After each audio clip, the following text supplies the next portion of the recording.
Good evening, ladies and gentlemen. Welcome to Monday's edition of National Matters. Like I've said, it's National Matters. As your pastor and interviewer, as always, remember that this is National Matters. It has nothing to do with political parties. It has nothing to do with individuals. And I pray that when you call in or you write in, you are not going to be attacking somebody who can't defend himself. And also, when you call in, you don't have to provoke my guest because maybe you are against his ideas or what. I believe in dialogue. And tonight, I have Mr. WYNTER KABIMBA, who is the president of Economical Party. Mr. President, welcome to the program. Good evening, Pastor, and good evening, viewers. How is your family? Family is okay. We are fine. God is looking after us. Absolutely. Well, I know the nation knows you are former Minister of Home Affairs and what? Justice. Justice. And what else? I only occupied one portfolio in government. Oh, okay. Minister of Justice only. Okay. As well as Secretary General of the party. So Okay. I combined a party position and also a government position. Okay. Yes. Maybe let me let the nation know that I don't inform my guests to say I'll be asking you on this or what. Remember, this is not just another channel. And my questions are coming from the fact that there are a lot of questions that you have, my dear viewer, that I have.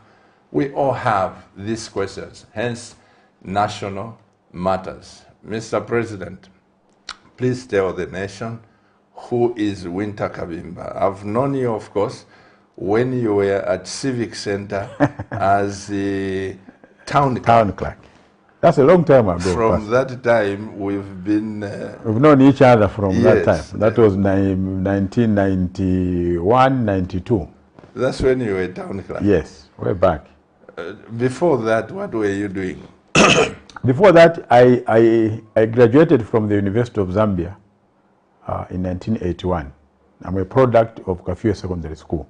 I was baptized in the UCZ in 1974. Now you've just rushed, because that's my area, you've just rushed to the baptism. I won't ask who baptized you, but when did you get the relationship with Jesus Christ? I think that is... It was when I was at Kafue Secondary School. Yeah, and then I qualified to go to the University of Zambia, and I graduated in 1981 in the law school. I'll tell you one interesting thing, that I was actually supposed to join the special branch. Whilst a student? Or after you finished? Well, what happened, I'll tell you how God guides, you know, your destiny. Okay? When I was at Katete military camp, Zambia National Service military camp, we were told that those of us that were going to the University of Zambia should start drifting back to Lusaka. So we were transferred from Katete to Kafue Zambia National Service camp. And I had a friend of mine, a Canadian friend of mine, who was a teacher at Kafue Secondary School, who was still teaching. He had actually taught me in Form 3, but he was still there. So one morning I sneaked out. You know, as you know, ZNS camp and Kafue Secondary School are just, you know, in close proximity. So I sneaked out, you know, to go and see this friend of mine, and to go and have a good meal and to go and have a nice bath. And behind me, the OP came to recruit. So by the time I was coming back, I was told, you know, what you work with? I said, what happened? They said, the OP officers were here, and they have recruited. You know, they took names of some of us, you know, that were interested, and we applied. And I was very sad. Then my friends calmed me down, and they said, "Oh, no, no, no." They said they're coming back again tomorrow. So the following day, I never moved. You know, unfortunately, they didn't come. So anyway, that's how I went to the University of Zambia. I didn't get, you know, into that route of joining the special branch. Instead, I joined Lusaka City Council. So I've only worked for local government throughout my working career, and 2 local authorities, Lusaka City Council and Kitwe City Council. I've never worked for any other organization.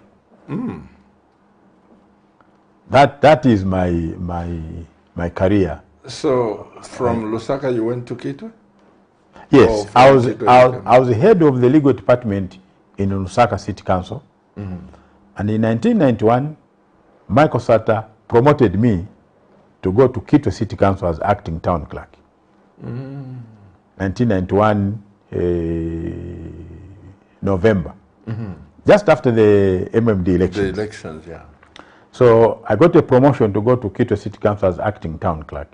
I was confirmed there. I worked for Kitwe City Council for 11 months. In 1992, October, I was transferred back to Lusaka in the same capacity. So I became town clerk for Lusaka until 1996, when I left the council. And you joined politics? I didn't join politics immediately. What I did, I set up my law practice, WM KABIMBA and Company. And I think a year later, I joined the Zambia Democratic Congress with Dini Mungomba. And that's when I started my politics. So I've been in politics from 96, 97 to date. And most of this period in the opposition. Do you still practice as a lawyer? I've scaled down considerably. But you practice? Yes, I do. But I've scaled down considerably. I want to ask, the 3 wings of government, Yes. the executive, the judiciary, the legislature, are these 3 bodies independent? Do they have the power? Or which has the power over the other? Constitutionally, they are supposed to be independent in terms of the Constitution, because the Constitution clearly spells out what the executive functions are, what the legislative functions are, and what the judicial functions are.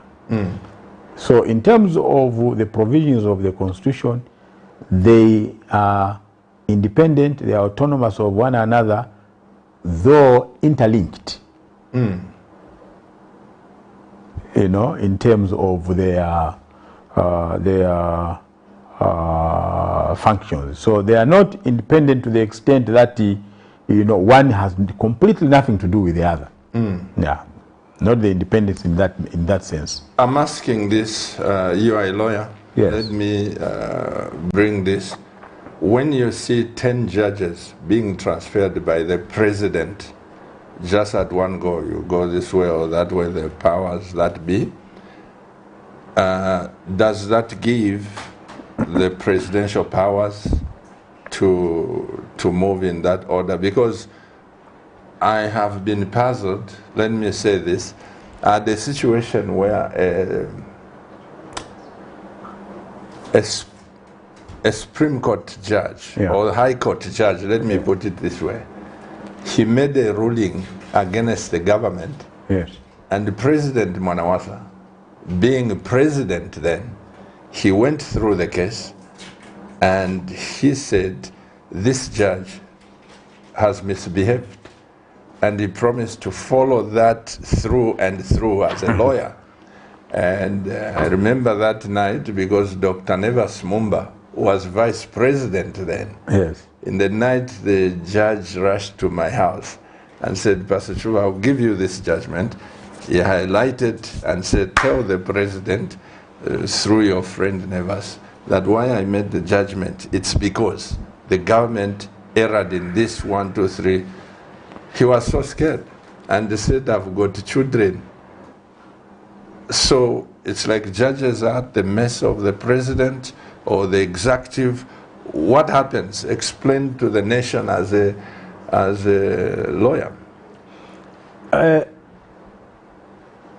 I think the explanation is this: that it is not very uncommon in our situation, and even generally in Africa, to have a president who oversteps his bounds and attempts to interfere with the autonomy or independence of the judiciary. Okay, I'll tell you this very good example about Kwame Nkrumah. Okay, what happened in Ghana during Nkrumah's era was that there was a case against the government, and the judges, 5 Supreme Court judges, ruled against the government. And Nkrumah the following morning dismissed all the judges. Yes, he dismissed all of them. And when they asked the journalist, a foreign journalist asked him, don't you think, Your Excellency, that what you have done is tantamount to interference in the performance of the judiciary? Nkrumah's answer was, no, I didn't fire the judges because they ruled against government. I fired them because they didn't tell me about this judgment beforehand.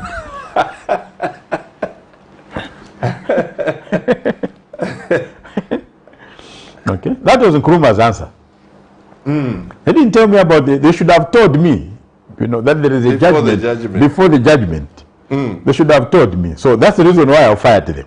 Not because the judgment is against the government. Okay, so there is obviously presidents being human beings, men and women of flesh and blood.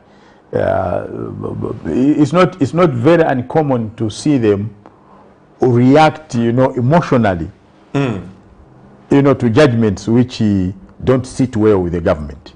I think that's the incident you are referring to, about Levi Manawasa. But I've given you this typical example. This other example about Kwame Nkrumah,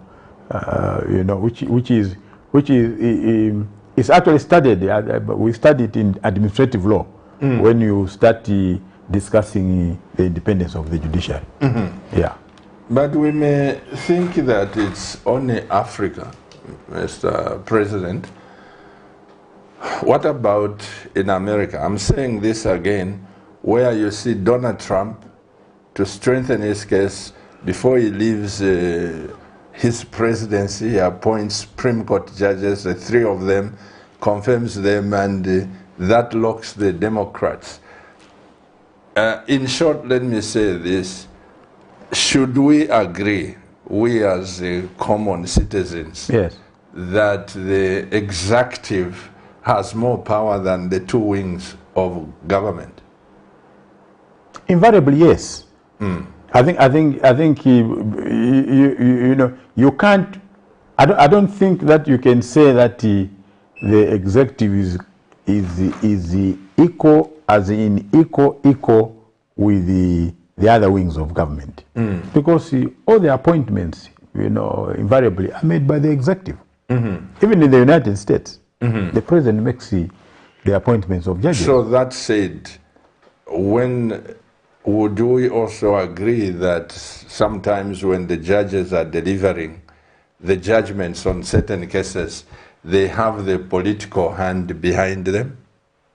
Not really. If you see it, if you want that parallel you are creating with the United States, if that had been the case, Donald Trump would have won his election petition, but they threw it out. They threw it out.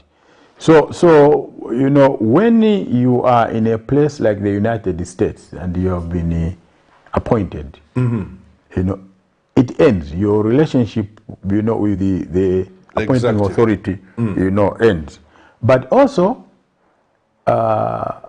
these are very fine points you are raising, Pastor. Because if you go back to the election of George W. Bush, if you remember, up to today there is a theory. Up to today there is a theory that George W. Bush only became president because he was favored by the federal Supreme Court judges, because most of them had been appointed by his father. Already?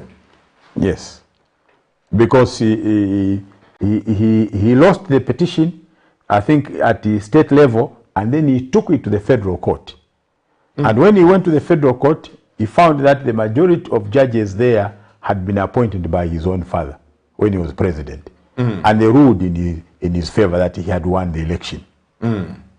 So there are different scholars have written, have arrived at different conclusions regarding the theory of the independence of the judiciary. Yeah. Well, I just took that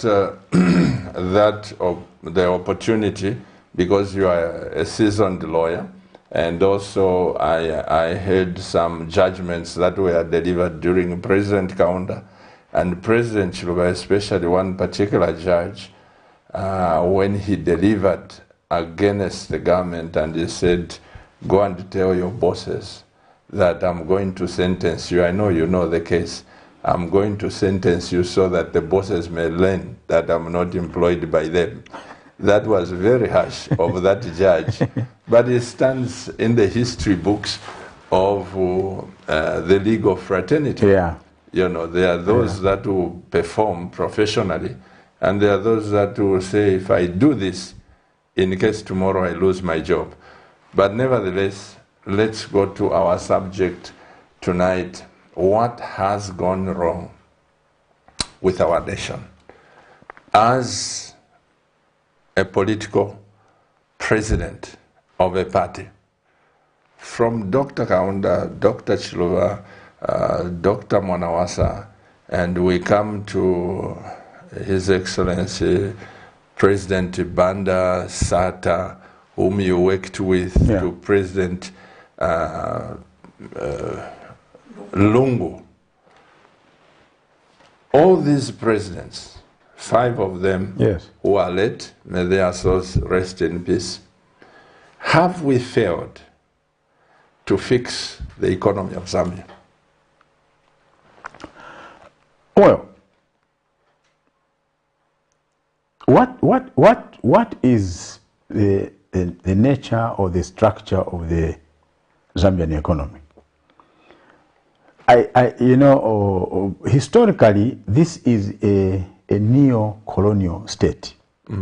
So at independence in 1964, or before that, you know, Kaunda, Kumbula, and them, they went to Lancaster House, negotiated for, I don't think they even negotiated.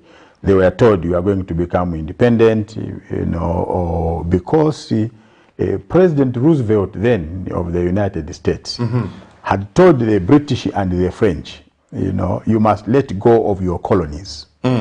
Okay? You must let go of your colonies because you will bring about instability. So African independence was actually driven or initiated by the American government. Okay? So the British were not ready to let go. The French were not ready to let go. So they had to find a way of letting go without letting go, if one were to put it like that. Okay, so they went to Lancaster, you know, formulated a constitution which, in their view, they wanted to make sure that Zambia still remained connected economically and even politically to the British and our colonial masters. And then independence came. If you look at our independence, it was very clear that the nature of the economy that was going to be there was one that would continue to be the producer of raw material, producer and exporter of raw material to the West. And that is what we still are, Pastor. That hasn't changed. Okay? Leaders like Kaunda, Nyerere, Sekuture, you know, and them tried. They saw this as a problem, and they tried to disengage. It was quite difficult for them to do, to do so. And those that tried in the early days, like Nkrumah, the West instigated the coups against them. They were overthrown in bloodless coups, like Nkrumah's, or they were actually assassinated. You may not know, well, not you may not know, you probably know this, that at Sandhurst Military College in the United Kingdom, where most of our early military officers went to train, they actually had a course for African military officers on how to conduct a coup d'etat. That the course. Okay? They were being taught as soldiers in the neo-colonial states, in the post-independence states. There was a course which was running to teach them how to overthrow a government. And that course was tailored for African military officers only. And not the European officers. And not the European officers. So you see a period of coup d'etats, and the assassinations, Then the period came when people now started talking about democracy. That it is unfair to have a democratically elected government overthrown by the military. So they had to find another way of maintaining that influence. Okay? And the only way of doing it became economic. So African countries became more and more dependent on the West, and those countries that tried to resist it had problems. Kaunda tried it in 1985 to disengage from the IMF, where Zambia had been a member from 1965. He failed. One of the reasons why Nyerere resigned from the presidency was because he refused to negotiate with the IMF. He just couldn't accept it. So in order to keep his integrity and his character, Nyerere as he was, he said, I would rather resign the presidency. That's one of the reasons why Nyerere resigned the presidency. Okay? So one clear phenomena, one clear characteristic that all these leaders had, they were very nationalistic. They were very clear as to what a sovereign nation should be and what their countries should be as the independent countries and also as united countries. And hence their establishment of the Organization of African Unity. That group of leaders has now phased out.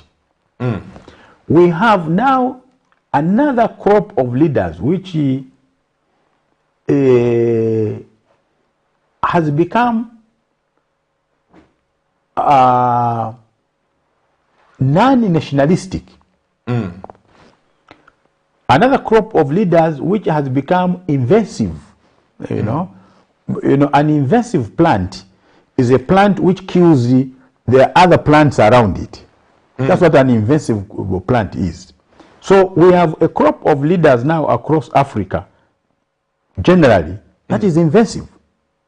That is growing, you know, taking over power to kill their own societies, to transfer the natural resources, or allow the natural resources of their countries to be exploited, you know, by foreign companies and foreign multinationals, to the detriment of their people.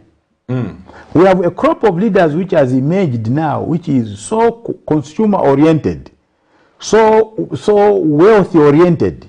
You know, this is a group of leaders which prides itself, you know, in what type of cars they drive, you know, the type of house, you know, that they live in, you know, whether or not they fly first class, you know, and the area in which they live, etc., etc. We never got to hear about this during the Kaunda period. Where do you belong, Mr. President? If you are to come, you are the one who said power is sweet.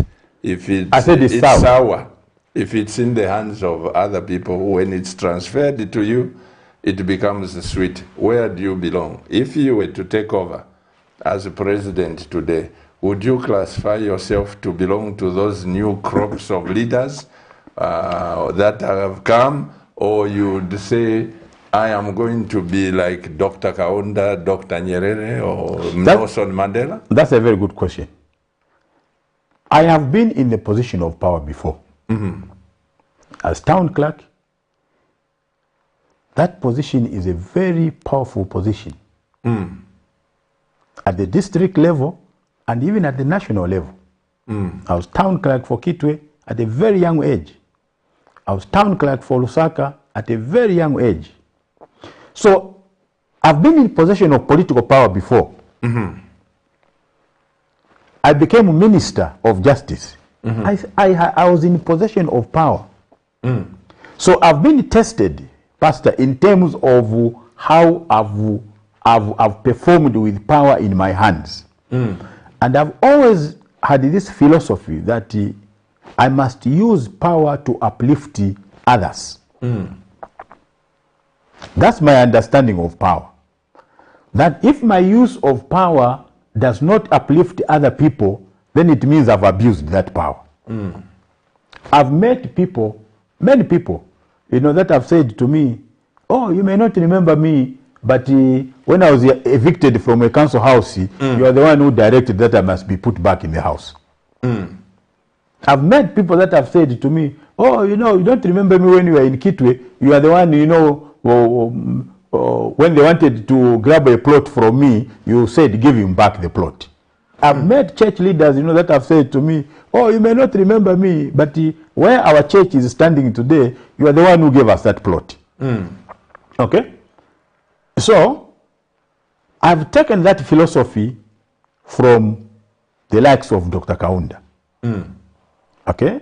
I didn't work with KK at close range, but I worked with people like Michael Sata at close range. Was he a good leader? Yes, he was. I worked with people like Rupia Banda. You know, I'm one of the few people, you know, who has worked with the two individuals who became president of Zambia. Michael Sata first, and then Rupia Banda second. Okay? I have been in a position, you know, or in working with these two men to understand how political power functions. And I saw them, how they saved the poor people of this city and of this nation. You know? So I don't belong to the invincive, you know, group of political leaders. Which kills the other plants. Which kills the other plants around, you know, so that it remains alone. Okay? And therefore, I'm very clear in my mind as I pursue my political career. I know exactly what I would do with the presidency if God one day gave me an opportunity to lead this nation. I'm very clear in my mind because I have grown you know, through these levels of political power, I will not be having power for the first time. Even now, you can go to the Ministry of Justice, ask the young men and women that I worked with there. They'll tell you I'm not tribal.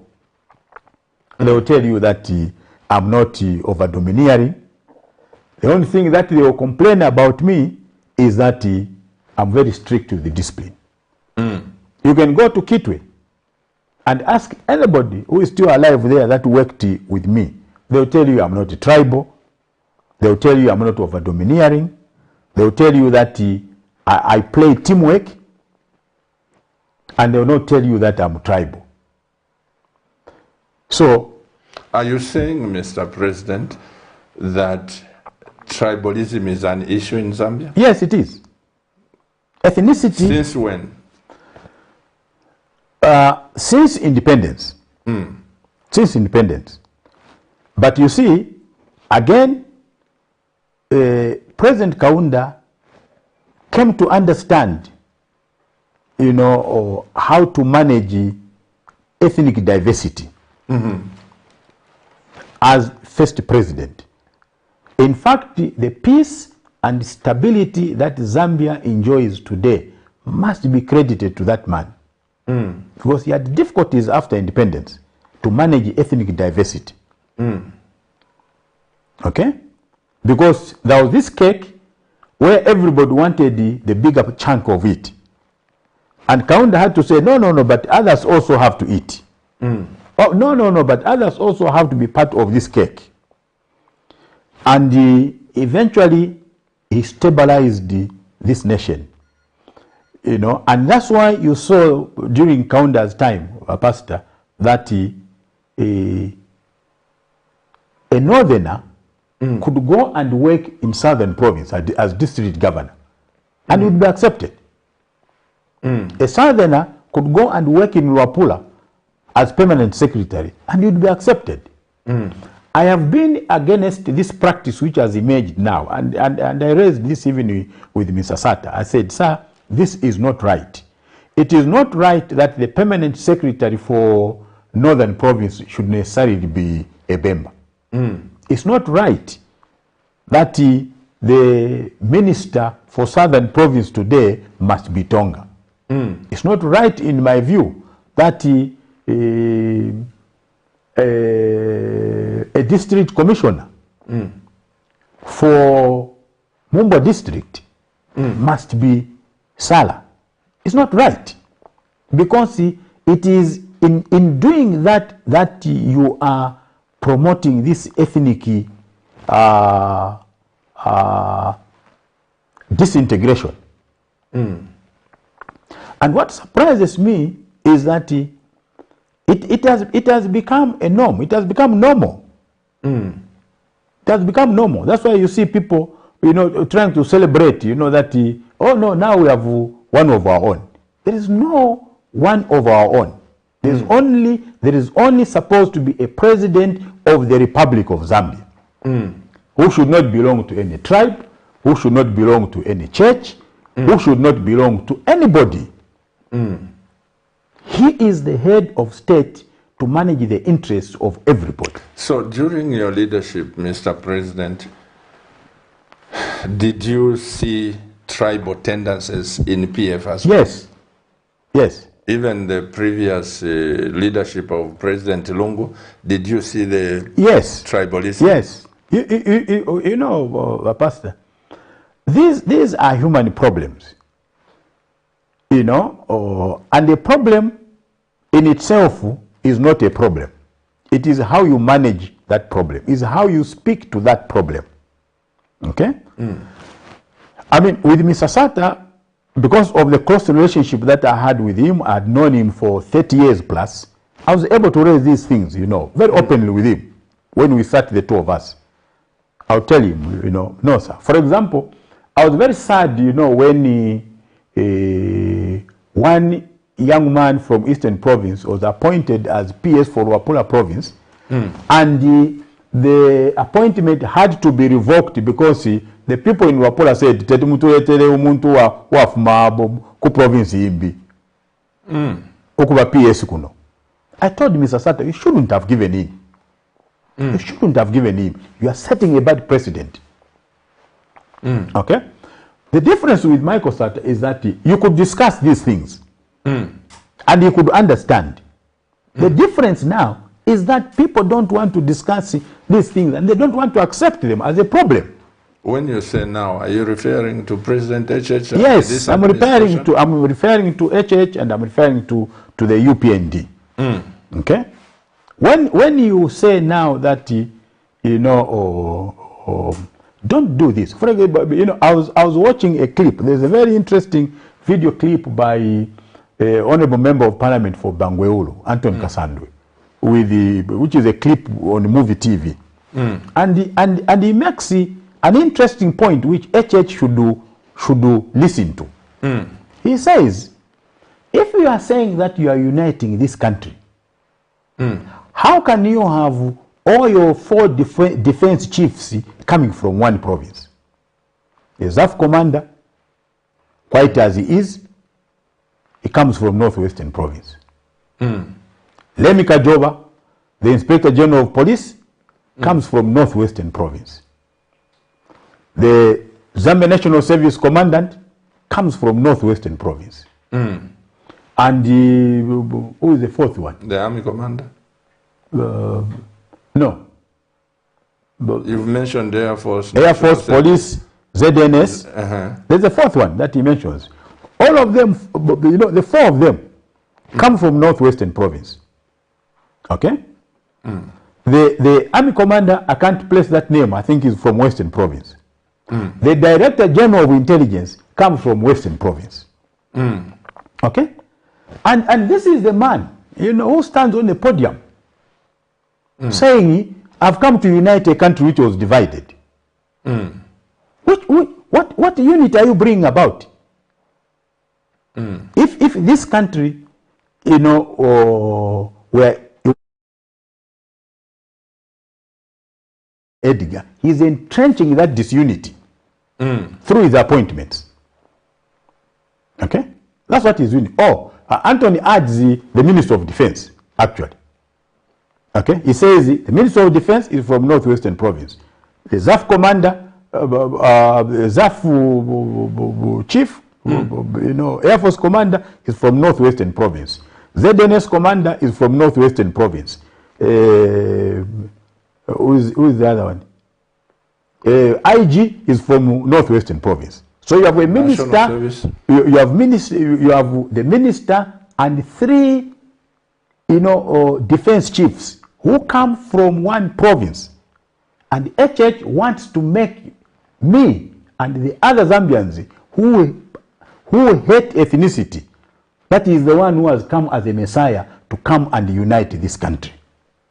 Okay? And he's talking to us as if we are children. He thinks he's so smart, and the rest of us are dumb. And we can't see these things. Mr. President. And I don't think that, let me finish, and I don't think that there are people in his camp that are telling him this is wrong. This is what I did with Michael Sata. I would go to Michael Sata and say, sir, if the people in Wapula had protested against this person because he doesn't come from there, he shouldn't have given in. Because this is a Zambian and he has a right to work anywhere in this country. And you as head of state should not be the one to encourage that. Mr. President, help me to understand. You as a president of a political party, yes, which is recognized in Zambia, are you forbidden from going to State House or make a private appointment to say, Mr. President, can I see you, so that you rebuke him or you talk as brothers privately behind the scene? Is that difficult? As the opposition leaders, you don't meet? We run, let me tell you this. We run a system here of exclusivity. Okay? Winner takes it all. Okay? Look at the parliament. Okay? The speaker is and was actually a member of the UPND. She was in the legal team of HH. Okay? The deputy speaker is a member of the UPND. So even the Patriotic Front, which has 60 members of parliament there, does not have any seat of authority in parliament. So this is a winner take it all kind of situation. That's why you see, you hear them, the UPND, when we raise these issues on programs like this, you know, when they start phoning in, you hear, you know, no, you are just bitter, but you know, but this is not bitterness, this is reality. So if his own people are going to react like that to me, why do I have to waste my time to go to State House to go and see the man? To say what? Because I'm contributing to him the way I'm discussing, I'm canvassing these issues now. Okay? And it's up to him, if he wants it, to say to me, please come over here. I got the point that you made last night. You know, what do you think, you know, I should do?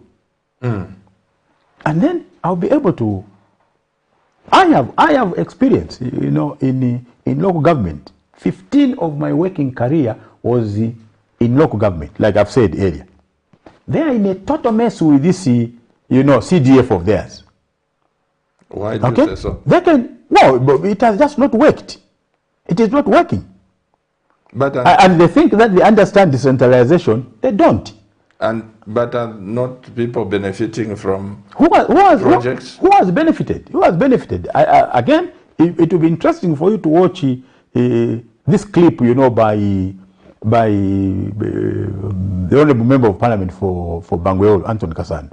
He articulates, you know, he says up to now they have evaluated, you know, they have picked on identified projects, you know, submitted them, you know, to this organ and submitted them to this office, you know, and finally they have to go to the minister. And up to today, we are 2 weeks away from the end of the second quarter. There's not even a penny that has dropped in the Bangweolo constituency. So who has benefited? They are secondary school pupils that are supposed to be given bursaries, according to them, to pay. There's no money. And the man goes to the Copper Belt and says, you know, 2 days ago, I'm giving 90 days, 60 days, you know, to MPs and councillors to make the CDF work. The damn thing is a hoax. It's not workable. But they don't want to go to those people that have experience in local government. What he's doing now is just appointing, you know, his own cadres as PSs, you know, in this ministry. Some of them, when he has run out of ministry, he says, you know, special duties, whatever that means. I've never heard of a permanent secretary for special duties in my over 20 years of government service. PSC, special duties, to do what? What are those special duties? So we have a problem. And the problem of Africa, the problem of Zambia is leadership. Okay? He is now on this crusade of destroying, you know, very sadistic crusade of destroying people's careers, firing people. If you are going to replace a general manager in the Parastatal A who has 10 years experience, and you replace him with a person who has 20 years experience, I will agree with you. But you can't remove a man that has 30 years experience in an organization and replace him with a man or woman who has 0 experience in that organization. Suppose he has the qualifications. No. Look, qualifications and experience go together. Because some of the things that the general managers carry is not only a piece of paper in terms of experience, it's also the institutional memory of that institution, which is not written somewhere, anywhere. It's just in his head or her head. So if you do that, in my view, you don't love this country. Doesn't matter what you say. If you do that, You just want to make sure that you want to destroy the careers of others, make their families suffer, and then to achieve what? And then you turn around and say, I've come to unite. You are uniting a country when some families are crying. What unity is that? But President KABIMBA, this again, I speak as a pastor. You and I have known each other for a long time. For a long time, yes. If you know that I've never joined any party or whatever, and I'm sure you know, you were close to President Sata. My wife and I had the privilege when he was forming his KK11 team. He asked me if I could serve as Minister of Home Affairs. And jokingly, I said to him, Your Excellency, if I serve this, there are some people I don't like. I will deport them, others I will imprison them, which will be abuse of power. But the bottom line is this. My wife and I went to see him, and one of the best recommendation I got from President Sata is that he thanked me for being a pastor. Because one of the days, Mr. President, one of the complaints President Sata had was this public code. Public Order Act. Public Order Act. Yeah. He cried over that. You are now in power. And I said, Mr. President, why don't you repeal this law? Yeah. Look at what HH and other oppositions are going through. Yeah. He just said, and whether he touched it or not, the Public Order Act is still there. He did it. Now, because I don't like taking sides, Mr. KABIMBA, you know, I know you know, that I've been given names for sticking to my principles. Yeah. I cannot stand in the pulpit. One moment I'm shouting the hour, another moment I'm shouting Jesus is Lord. I would rather remain as I am, you know. And through it all, Mr. President, I can say it to you. I have gone through challenges, struggles. No one president can wake up today, or those who are there, and say, Pastor Chiluba, we gave him this money. And so, I am saying to you, the problems that I have, Mr. President, one of the problems that I have is, why don't you, as opposition leaders, come together?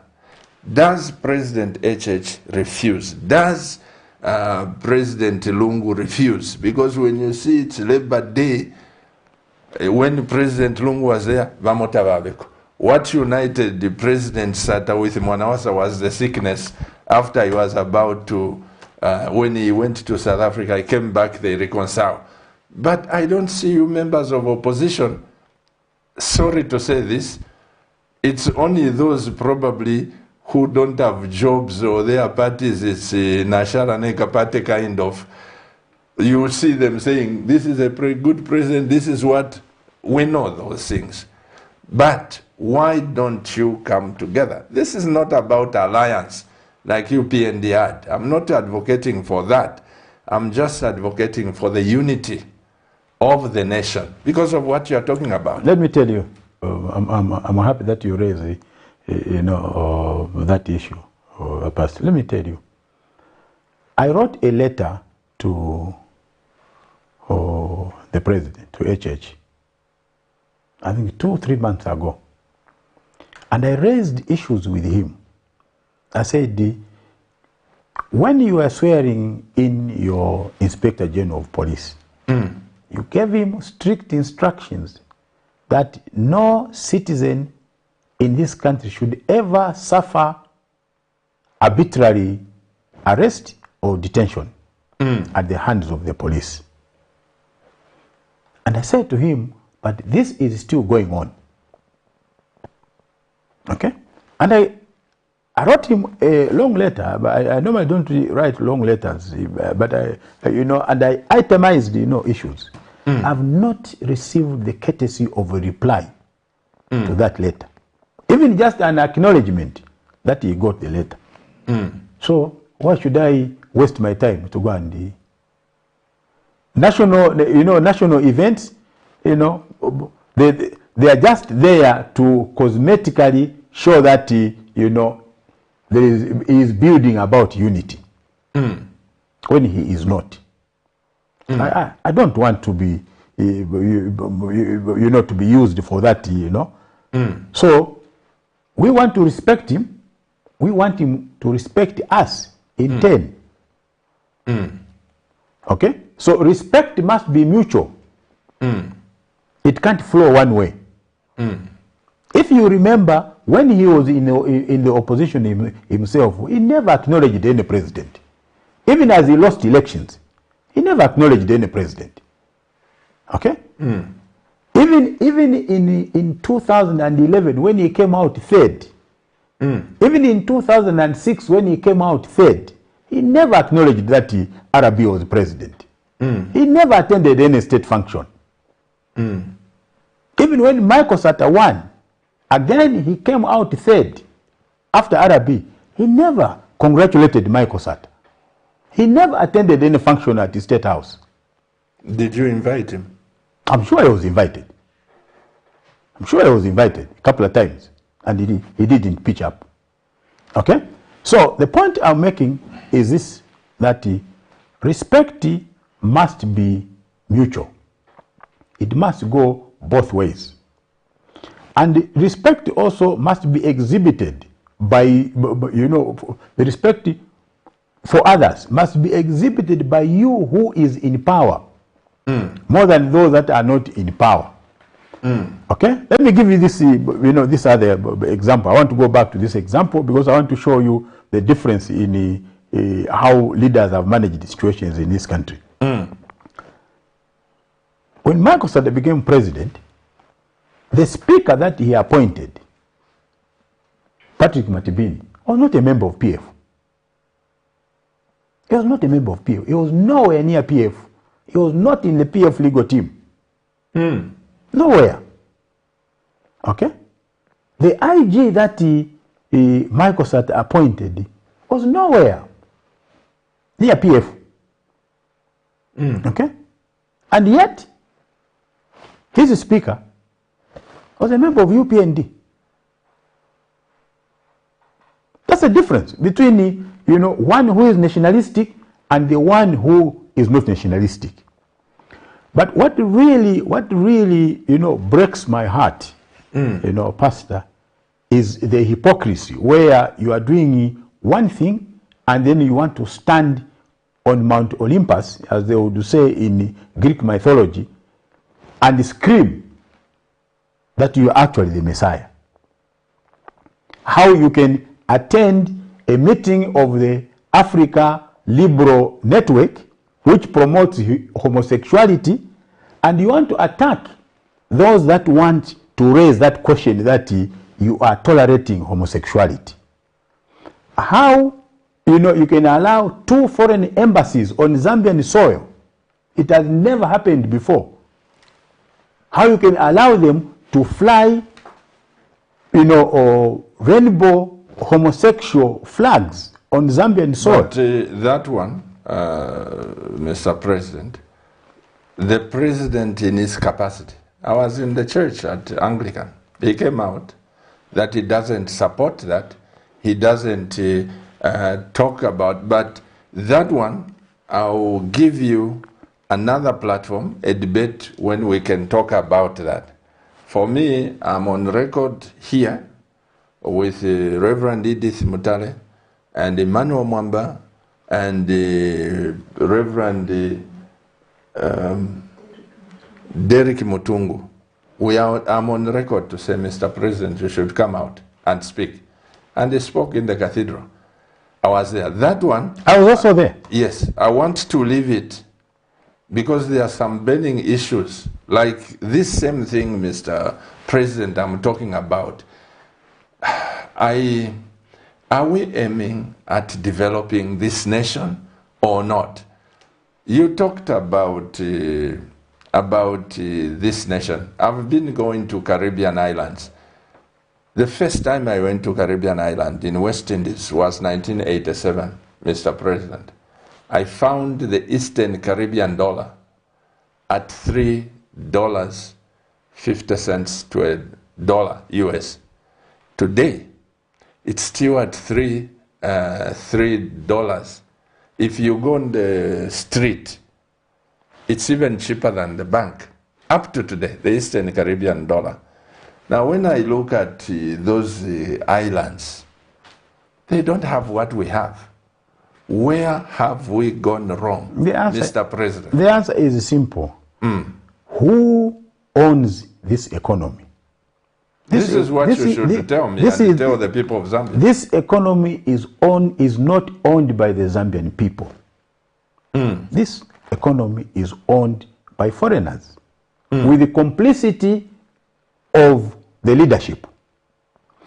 How else would you explain the fact that UPND is voted into power by Zambians? There's a change of government.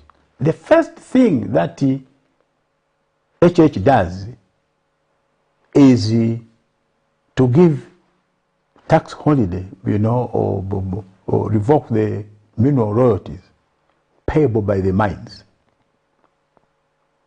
So the first people to benefit from that vote is not the Zambian people. It is the mining companies. Hold on there, Mr. President. Okay? You continue. Let me play one clip of a man saying that we should tax these people. Yes. Because this is what pains me. This is in public domain. Yes. And when you go to Saudi Arabia, when you go to this country who own this, they call the shots. He that has the gold makes the rules. Yes. That's what. But over when you were in PF, when UPND was, MMD was there, it seems like you politicians have failed to just come out and say, copper is for Zambians, these stones are for... I want you to listen to this clip, Mr. President, then make your... Because these are some of the bleedings that we go through. Yes. Us who don't have power to say this can't happen. Mr. Director, give me the clip. But I think that we can inspire each other and that we can learn from each other. So what I can do is to tell what Norway did and what Norway is doing. And then people, politicians in other countries have to look if there are anything they can learn from us.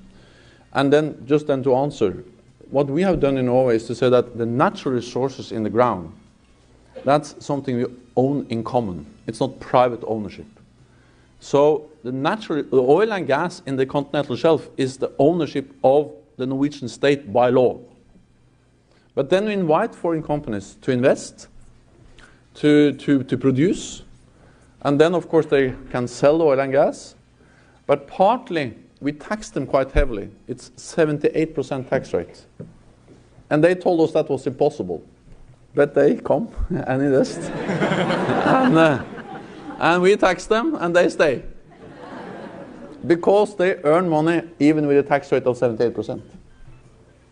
Second, large part of the Norwegian oil and gas is also not managed by the oil and gas companies, but actually directly owned by the Norwegian state. So we have two sources of revenue, partly by taxing the companies, but also partly by direct ownership. But just to add one more thing is that even if you have this strong state ownership to the resources, we have a very competitive oil and gas sector.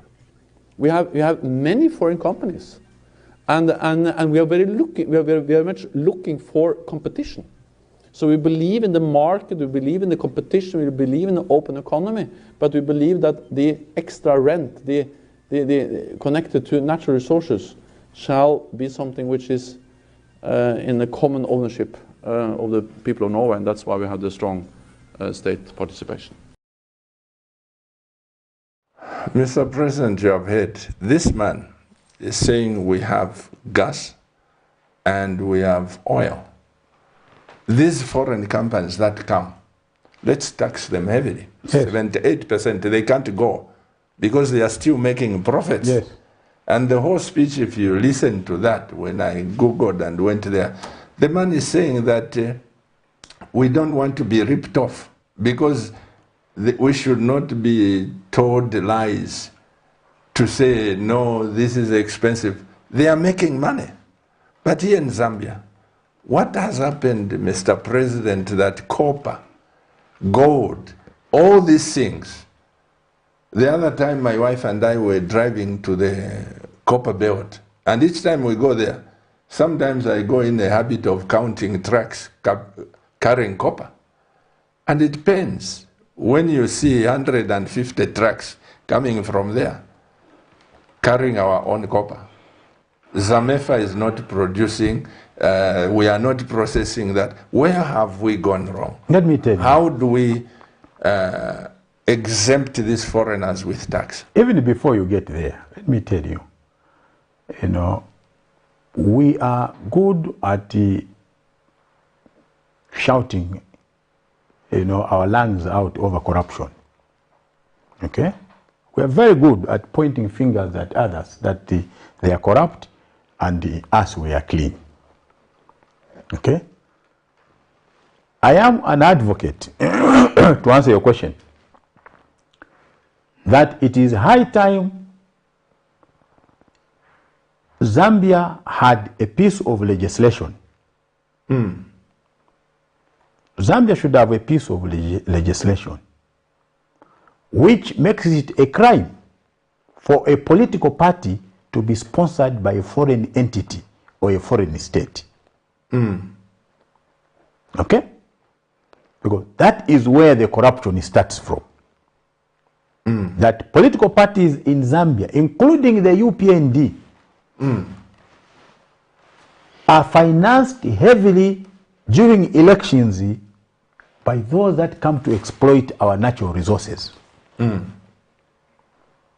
Okay? Have you got proof to that, oh yes, Mr. President? oh yes, I can give you a proof. I can give you, you know, evidence of, you know, officials in the UPND that in 2006 and even last year flew into South Africa, met the Oppenheimers there. I can give you proof of that. Met the Oppenheimers, got responsible, you know, financed the election. And how would you speak like that man, that proud Norwegian? How do you speak like, would you speak like him when you are in the pocket of the people you are supposed to tax? How else would you explain? How else would you explain, you know, that, you know, a head of state would be found having stashed $4 million in mattresses and sofas in a house? $4 million, head of state. Are you referring to the South African case? Yes, I'm referring to the South African scandal. Okay? And do you know that Ramaphosa is a business associate of some of our leaders here? How would they be different from him?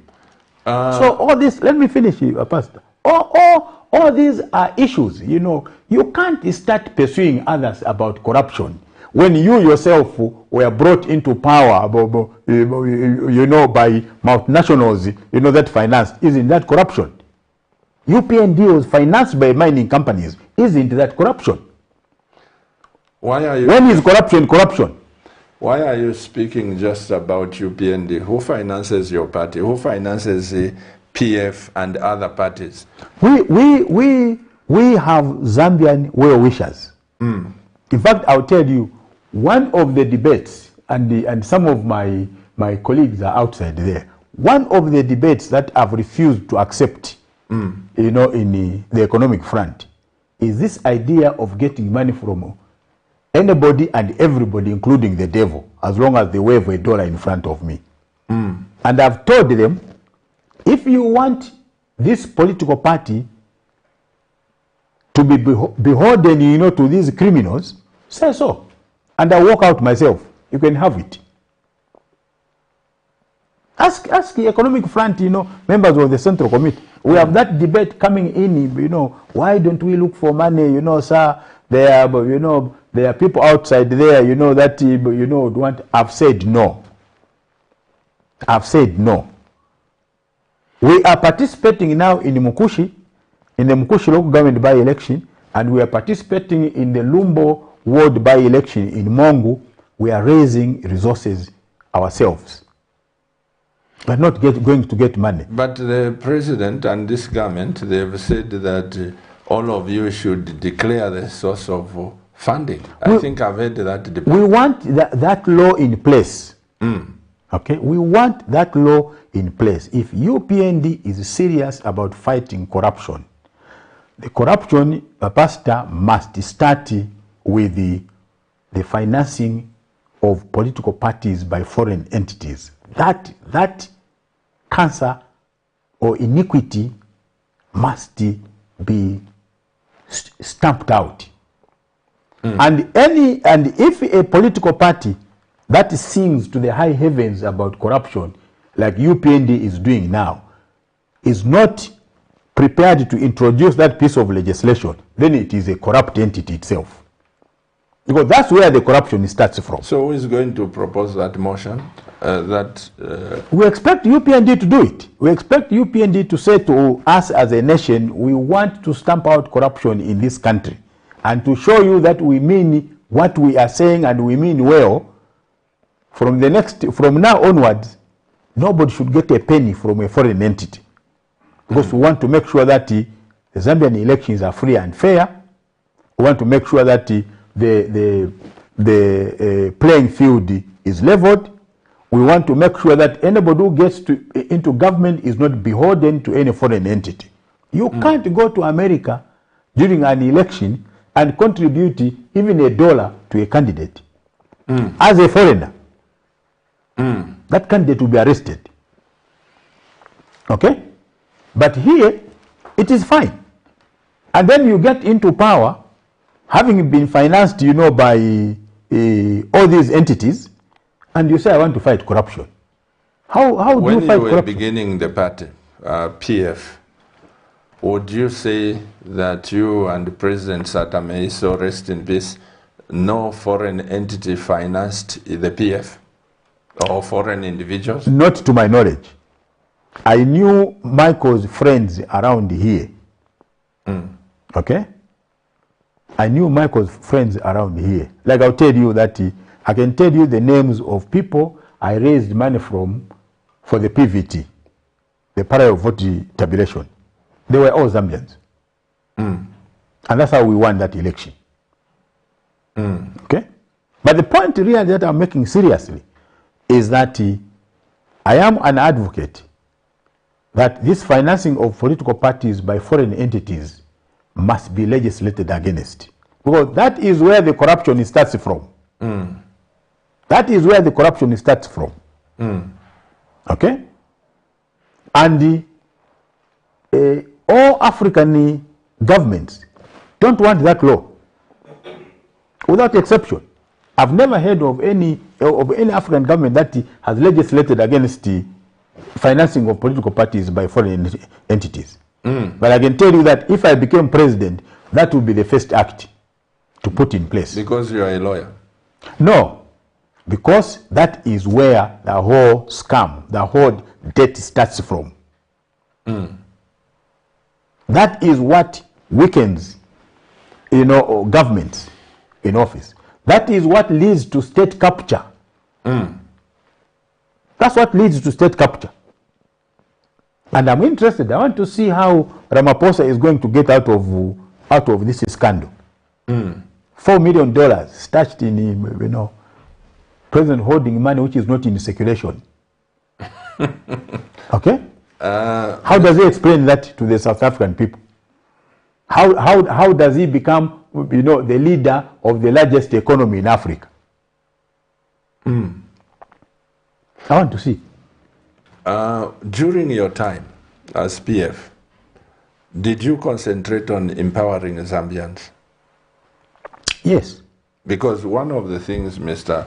President, I for one, I think from Dr. Kaunda, so far so good. Maybe this UPND, they are in power for few months. I am yet to see where, Mr. President, you come in power without, like you said, without tribal affiliation, without what, you just say, okay, Pastor Chuba, you talk so much about agriculture, here's the money. Like Paul Kagame has said that he's going to release 1 billion for agriculture to become a powerhouse. And but here in Africa, most of the African countries, even here in Zambia, I've been on this block, you know this, for a long time, working with you people and the presidents. Whichever president comes, if this Mr. A was funding President WYNTER, Mr. B was funding Mr. President WYNTER, once I come into power, I'll go for the next of A and B. Those are the politics in Africa. Why? Look. And those are Zambians I'm talking about. I'm not talking about foreigners. You pursue your own Zambians from way back. Once the power changes, those who were supporting this one, you are in for it. Why? You know, Pastor, some of these things that you raise are very good moral issues, which must be part of the values of our politics. Okay? We claim to be a democracy. We claim to be a democracy. And yet, you don't want me to choose my friends. Or the political party in power doesn't want me to choose my friends. Okay? They don't want. There are families today that are divided because of politics. Because of politics. I have had some of my relatives serving in government when I was in the opposition that never stepped a foot at my house because they are afraid that they would lose their job. I only saw them after they lost their job. Then they came back as my relatives. Okay? Yeah, that's a good one, sorry. Yes, and it's true. I'm not talking about somebody who is there. I'm talking about myself. Okay? And yet, I don't know if to what extent you follow current events. Okay? There are people that have said to me, oh no, but you know, that's why even your father doesn't support you, you know, or your father is the UPND. And I've said it's fine, because in my family, we practice democracy. And I've also said that at my age, when I sit down with my father and we are talking politics, that's a discussion between two adults. It's not a discussion between father and son. No. It's a discussion between two adults. Okay? When we have a funeral in the family, you know, my father is the boss. He takes the lead. And I listen to him. And I will do what he wants done in the family. It was very interesting 2 weeks ago. I don't know if you picked this. Boris Johnson's father, the current British Prime Minister, he is applying for French citizenship because he wants to emigrate to France. He doesn't agree that, you know, doesn't agree to the idea of the British being out of the European Union. And even when they were campaigning, Boris Johnson was campaigning for Remain. The father was campaigning for Boris Johnson was campaigning for Exit. The father was campaigning for Remain. And since he lost, he has said, well, even if my son is Prime Minister, I'm not going to live in the UK. I'd rather become a citizen of an EU country, and he wants to emigrate to France. The point I'm making is that invariably we are hypocrites about democracy. We don't even mean what we say. We pronounce democracy to please the West. Not that we've come to embrace it, you know. There are people, let me finish, there are people, you know, today who are in the UPND, some of them who are my very close friends. I've never seen them since August last year. Even when I try to call them, they'll not pick up my call because I told the phone is bugged. So if they are heard speaking to WYNTER KABIMBA, then they will lose their jobs. I'll see them in 2026, then they'll come back. Okay? What we are supposed to do, if we are going to grow this nation and develop it, is to accept cross-pollination of ideas, is to accept divergent views. And that acceptance of divergent views must start from the president. He must lead by example, that he accepts divergent views. And the way he is going to accept, to show us that he accepts divergent views, is to repeal this obnoxious piece of legislation on defamation of the president. That provision, what I listened to his Minister of Justice, you know, saying that this provision is archaic, but you know, please, you know, you should know that freedom of expression has its limits. He doesn't even understand it. Do you know that the provision on defamation of the president is a colonial provision which was intended to provide for defamation against, you know, no defamation, against the Queen of England, who was the head of state here. It was not for Welensik. Okay? You could call Welensik names, but that provision is for the Queen. And his Minister of Justice says it is archaic. It's not archaic. You have to delve into its origins. Why didn't you remove it when you were Minister of Justice? Because nobody was ever arrested under SATA for defaming SATA. Not even one. Are you tell me, yeah, tell me just one individual under Michael SATA who was locked up, you know, over defamation, you know, of the president. You know, other than Frank Ward. And you know how long the trial took? It just took a few days, and he was released. And from that time, I went to Mr. Sata. I said, this must stop. Only one. Okay? So he was how many times, how many, yes, he was released. How many times has Nakachinda been locked up? How many times has Bowman Musambo been locked up? How many times has the poor young man Tayari been locked up? And then you say, you are serious about democracy. No. You are a hypocrite. By the way, this has reminded me, is it legal for me to say something here and someone in Nakonde complains, then I go for trials in Nakonde? Is that law? I don't even know where this law is coming from. I don't even know where this law is coming from. Because the penal code is very clear. You are tried in the district where you committed an offense.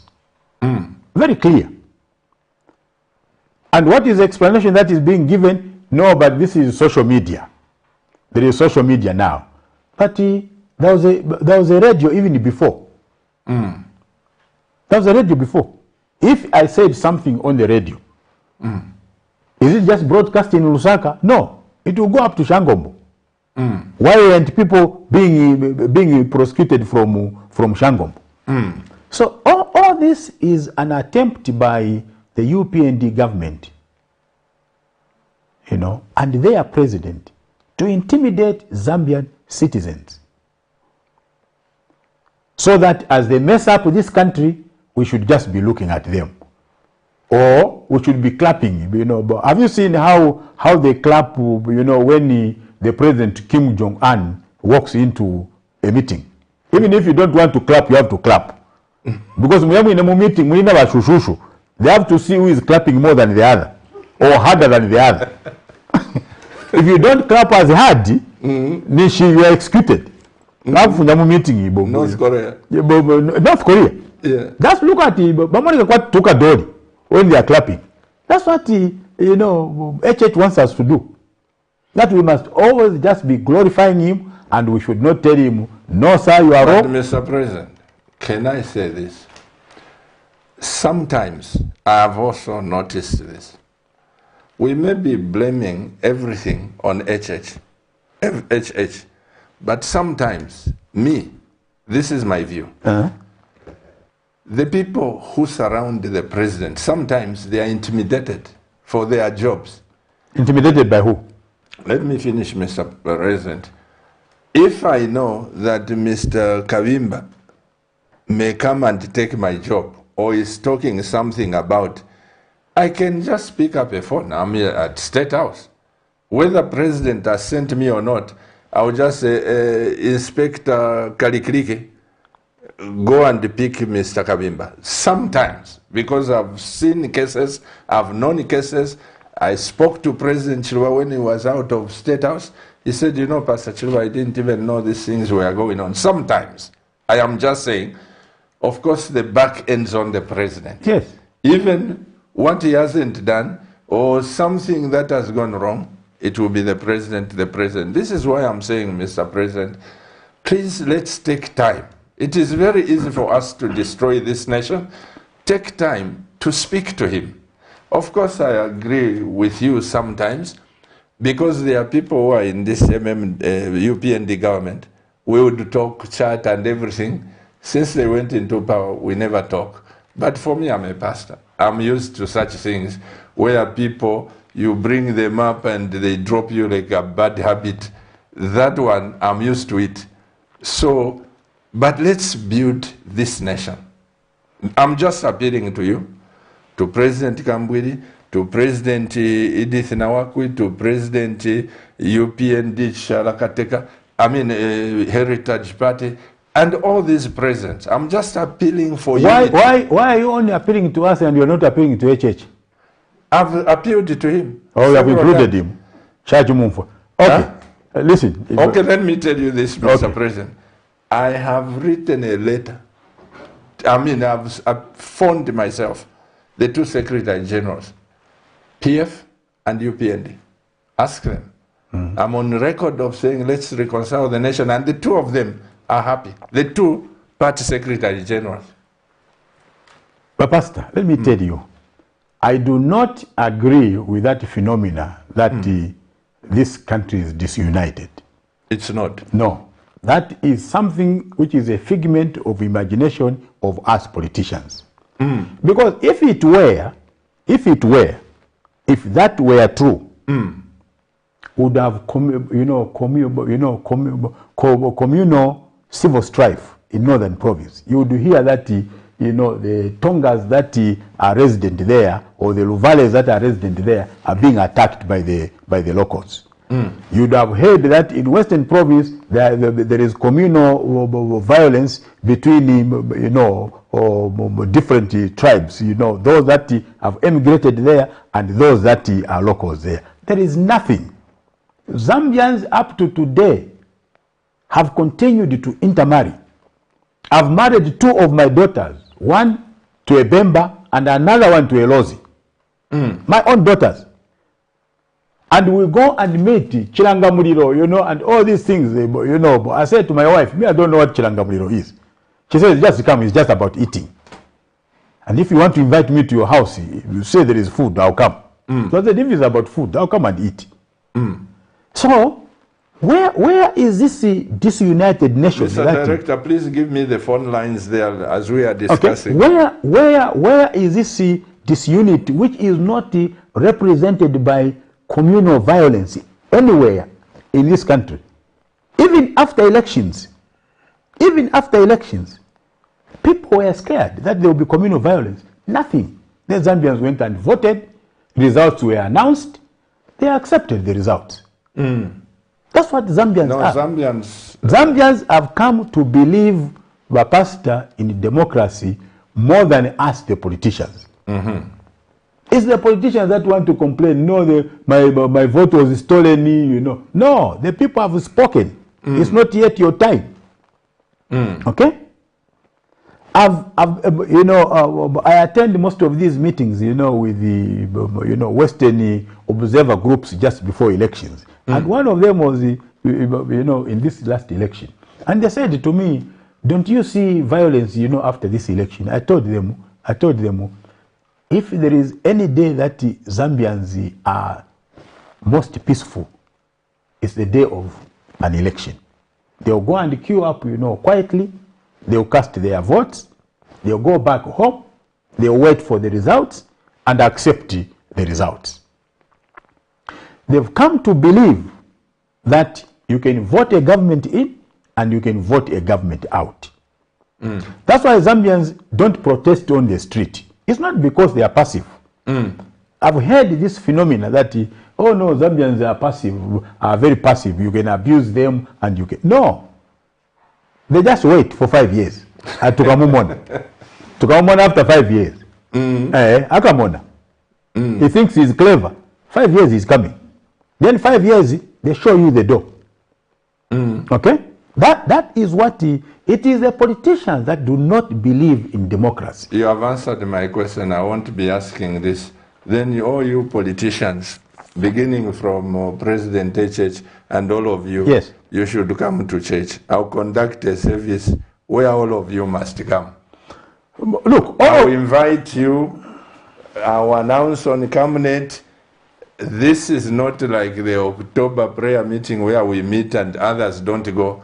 Because if you politicians have a problem, where do you think the followers will be? Exactly. You are parents of this nation. The sinners, let me tell you this, the primary sinners of this society are politicians. Okay? We are the ones that want to divide the people in order to possess power. Okay? We are the ones that pretend, lie to the people.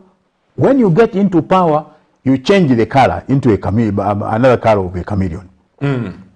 Okay? That is what, we see.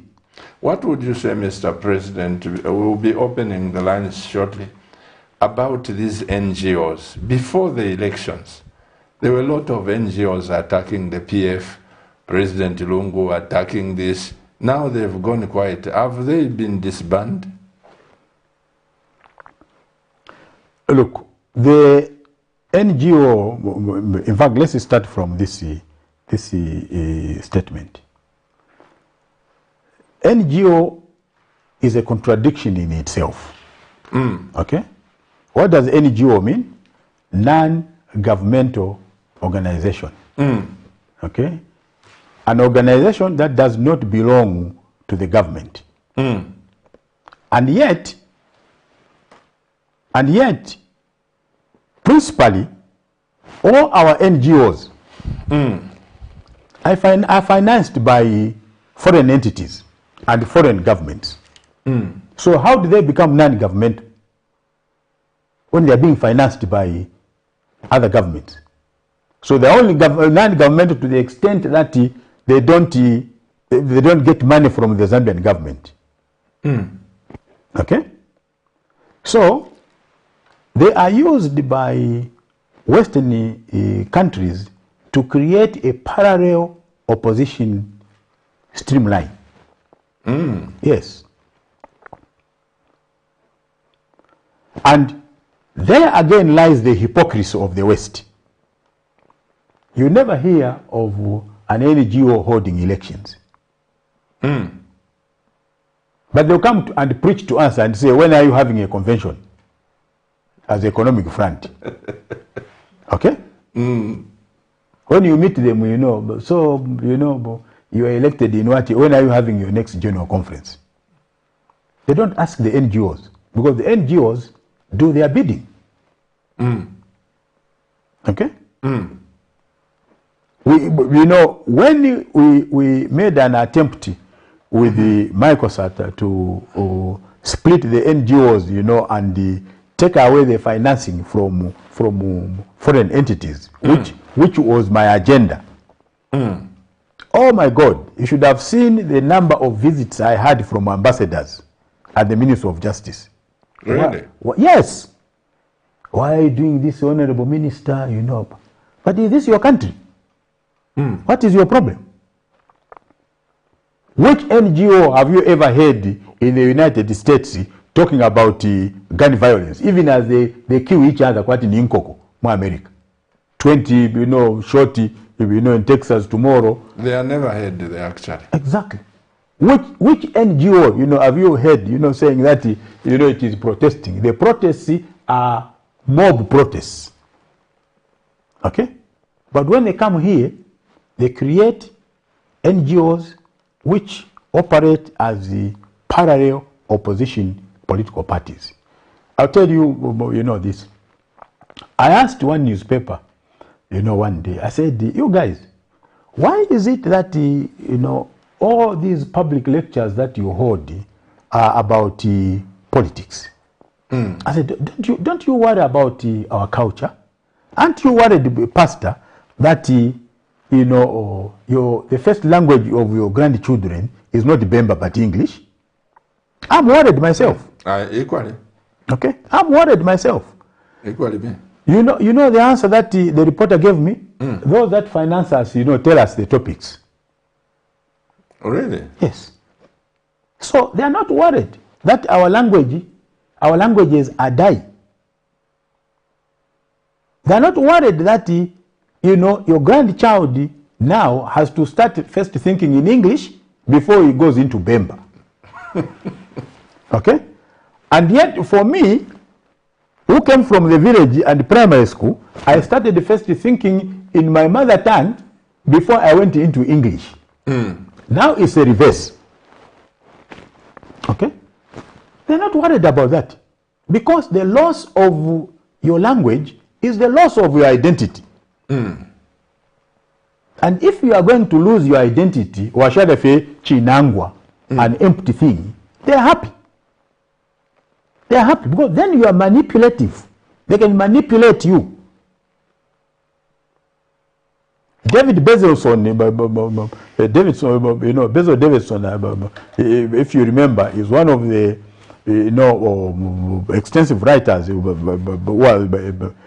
white fellow who has written, is late now, who has written books on African history.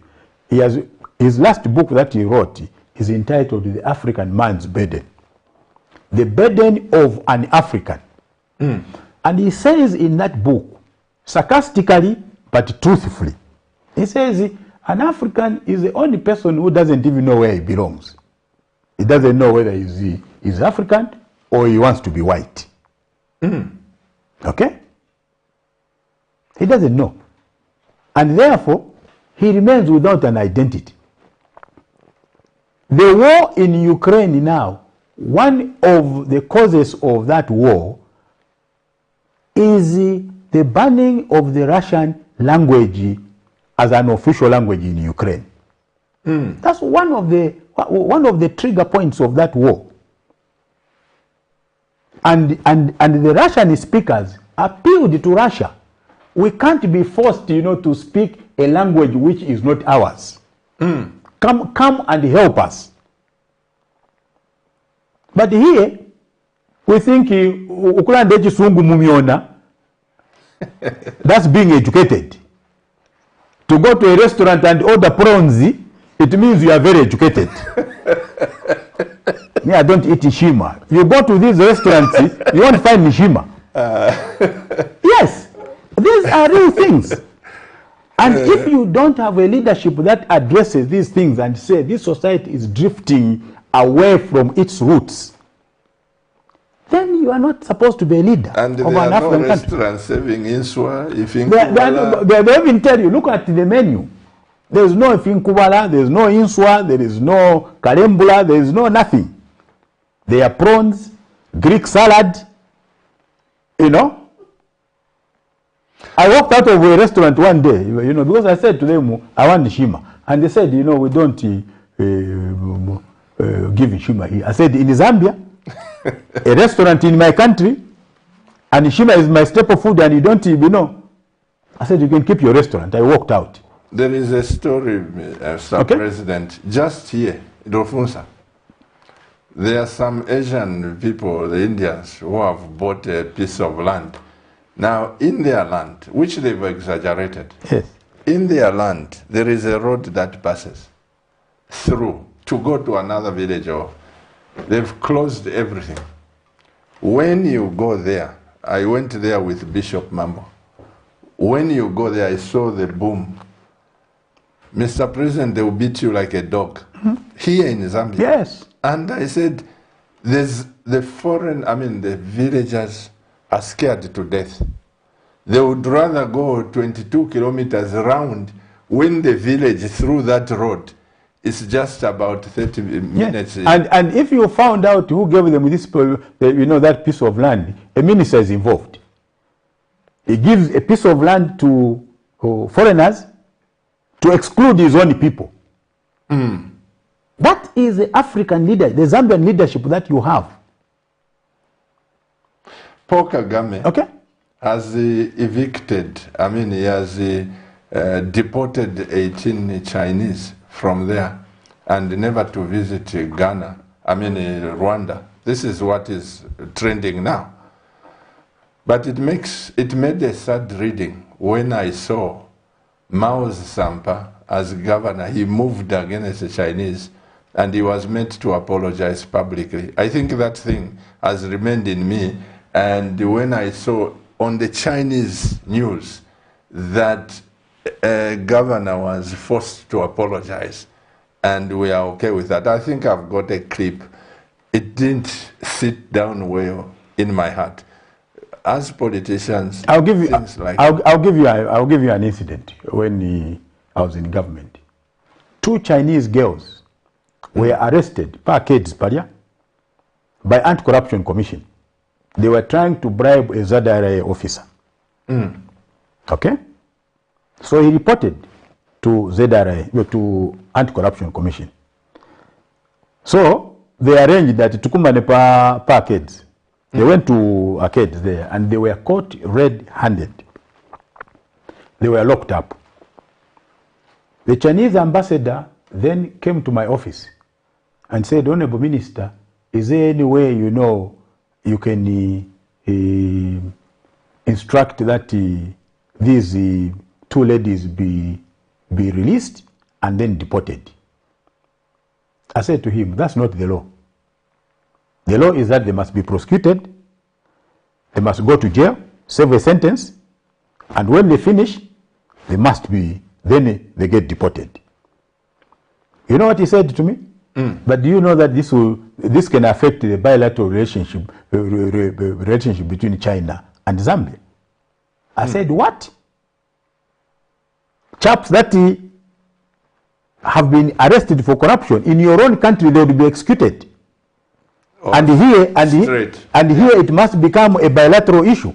I told him, no, Ambassador, you can't bring that to me. You know what happens? Immediately I left the PF, they were released.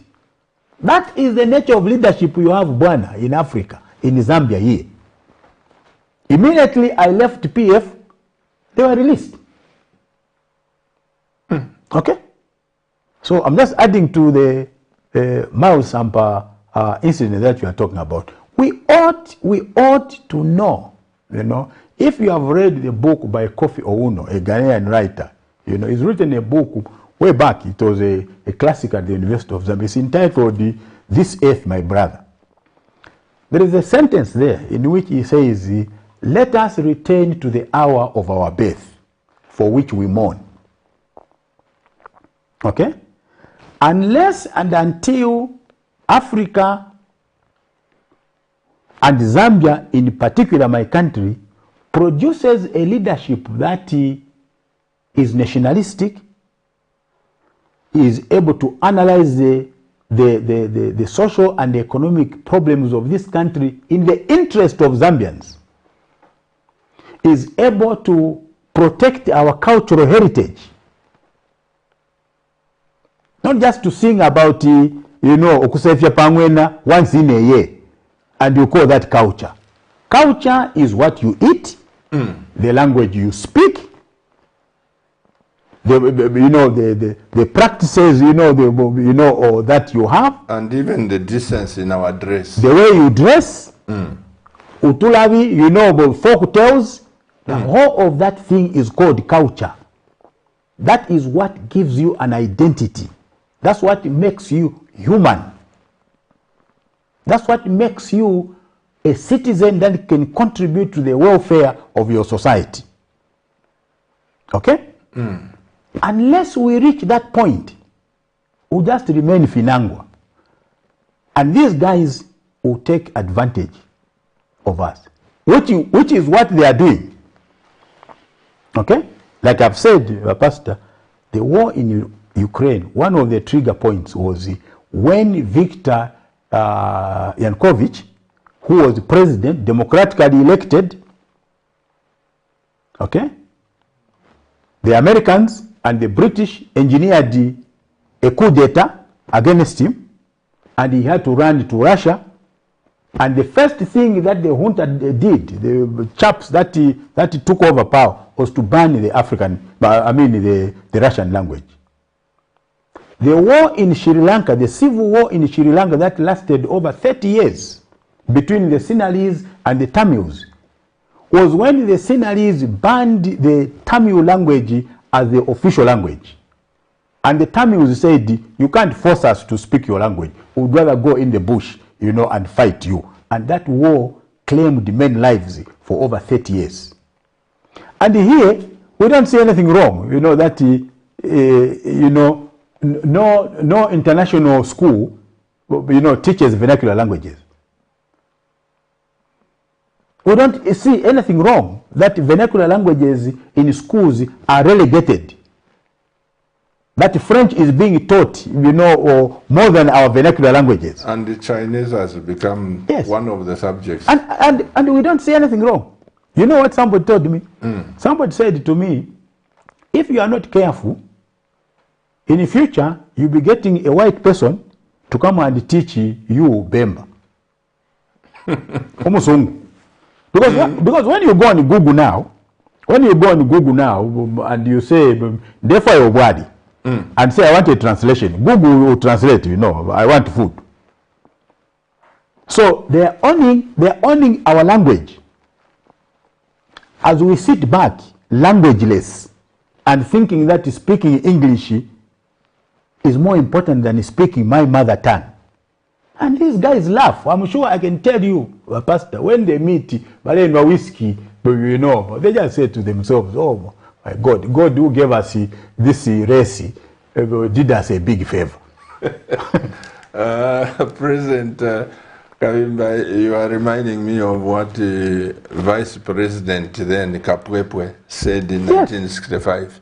He said, these people you have chased, the whites, the colonial masters, they will come back as investors, and you must watch them. Yes. And it's true, they've come back as an investor.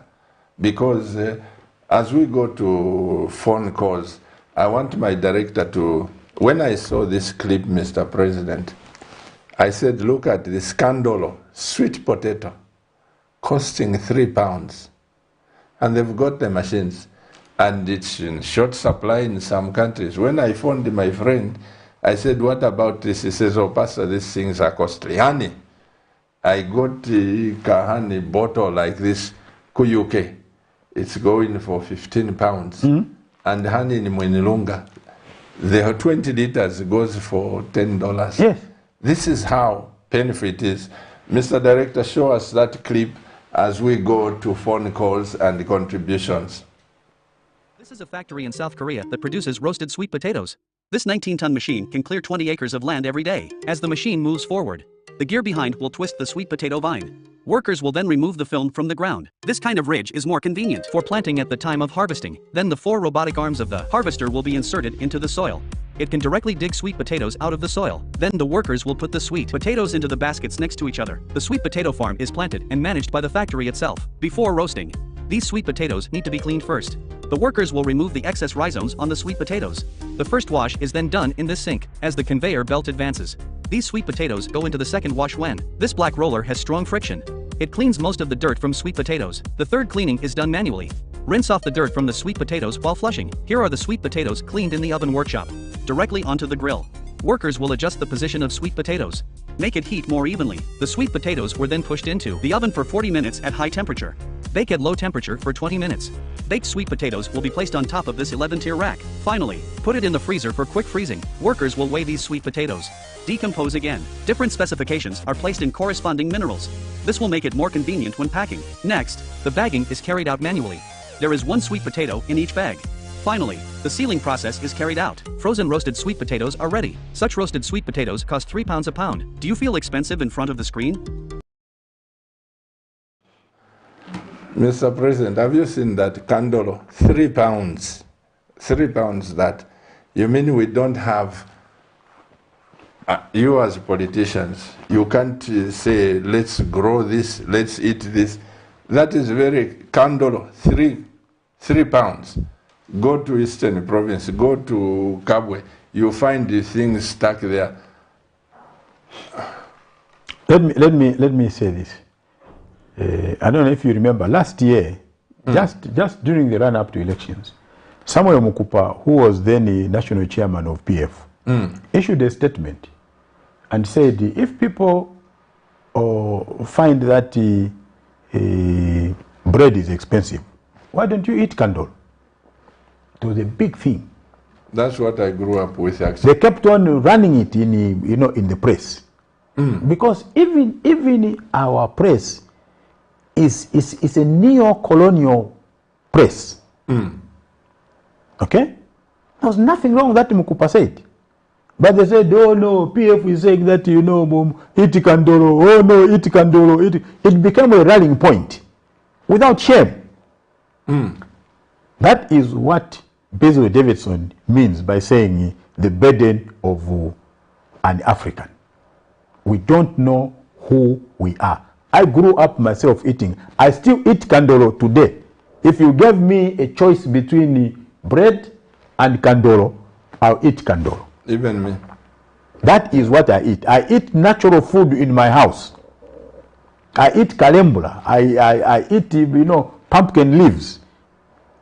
Even when I go to, to the farm, that's what I eat with my mother. It is healthy. It is nutritious. And yet, we have been contaminated and made to believe that processed food is the best. And yet, it is contributing to so many of these non-contagious ailments. And we have a bad healthcare system. And these are things that people in government don't talk about. What they talk about is who has defamed me. You are so important, that nobody should make a comment about you. Mr. President, can we take some few phone calls and messages? I am not about the best interviewer. I speak what is in my heart, and don't close the door. This channel is not just another channel. There are a lot of issues that burn in my heart. Like the ERB now, they are pricing fuel every month. Either it goes up or it goes down. But when they change things in the shop, nobody checks them to say, have you dropped? Now we have dropped this. A lot of things. But let's pick up the messages. The phone lines are open. Mr. Director, please give us President KABIMBA. Is it in order for the government to introduce tax holiday when the same government is saying they have no money? Why not taxing them and use the money to subsidize fuel price which risen from 15 kwacha under PF to 25 in UPNB? The UPND transport fares have also risen. I think she means risen. Yes. Dangerously. Jenny Pirinchpata. What's your comment on this? Well, I'm glad that Jenny is able to pick up, this. That it makes no sense that you must give tax holidays to the mining companies and then claim that you have no money, or like somebody said, then you go and borrow money from the same people that the kith and kin that you have given tax holidays to. Okay, it just doesn't make make any sense. Tax holidays for how long? I don't know. They are not even transparent. We don't know about how long. But that is not even the only thing. Do you know that the mines don't pay for electricity? They don't. They don't. They are exempted from paying for electricity. Why? Because that is in the agreement. Now, the fellows that use the largest quantities of electricity are exempted from paying for electricity. You and I that use electricity just to cook for domestic, are the ones that have to subsidize the mines. I mean, how can African leaders be so dumb? What is wrong with my people? I ask. Who created this race? It's God. It's God. Let's pick up another. We are waiting for your phone calls, please. Another one. Evening, Mr. KABIMBA. I love the way you articulate issues. Why is it that the kwacha is appreciating but the prices of things continue going up? You are not an economist, but you can answer that. I'm not an economist, and I want to make that confession. But this is one area where I found it difficult to, to agree or appreciate our economists. But I also understand how they are trained. That, today you are being told that inflation is going down. Okay? Now, there is a correlation between, a direct link between inflation and the price of goods. So you are being told that one of the major successes of the UPND government is to see this gradual reduction in inflation. And yet, when you go into the shops, the prices are going up and up and up every day. Okay? So, this is, again, the problem with the neoliberal. But for our, in our case here, Pastor, is that we don't have an economy. All the goods that you find in these chain stores come from South Africa. So we are actually providing or creating employment for the South African economy. That is what we are doing. Okay? There is hardly any manufacturing in Zambia. I get surprised myself, Look at a country like Bangladesh. Okay? Bangladesh got independence in 1974. That's when it broke away from Pakistan. And yet, Bangladesh today is the second largest exporter of textile products. In these few years? In these few years. 10 years after Zambia's independence? 10 years after Zambia's independence, Bangladesh today is the second largest textile exporter. How would one explain that to me? Bangladesh. Zambia got independence in 1964. Bangladesh got independence in 1974. So, 4 years, Mr. 10 years President, later. Let me get this straight. So does the development of any nation depend on the president? Because these ideas you have and many ideas you had in PF, why didn't you implement them? Is it true that it's only the president who can say, okay, now put that factory, now you can do this? Where do things start and where do they end? The president, in our system is very important. Because the institutions are weak. Yeah. Our institutions are still very weak. That's why you hear, if today I'm evacuated, to South Africa, I'm sick, for example, and I'm evacuated to South Africa, the news item on ZNBC will be that President Hakainde Hichilema has evacuated the WYNTER KABIMBA to South Africa. As if the plane is his. Okay? So it will have nothing to do with the Minister of Health, nothing to do with the, the doctors that recommended. It is the president. Okay? So we still have very weak institutions, in Zambia. That's why everything must be about the president. That's why the president can go to the Copper Belt. Instead of talking about the meager salaries, the slave wages which the miners are getting on the copper belt, the investors that he's so much in love with. What does he talk about? Constituency Development Fund. He doesn't care about the lives of miners there. He's talking about CDF. Okay? So, there lies the problem. That unless you can have a good man at the top in Africa and in Zambia, nothing below here would work. Nothing below would work. Because if you have an idea which is not consonant with that of the president, ule ichenjesha sana. Ule kuwa president na iwe. That is the problem. So, development, the question you ask must be an aggregate of activities of all the citizens, those in the ruling party and those that are in the opposition. But when you spend time, the first 10 months, which HH has spent now, just dismissing people, just being vengeful against those that you think wronged you, that becomes your economic program.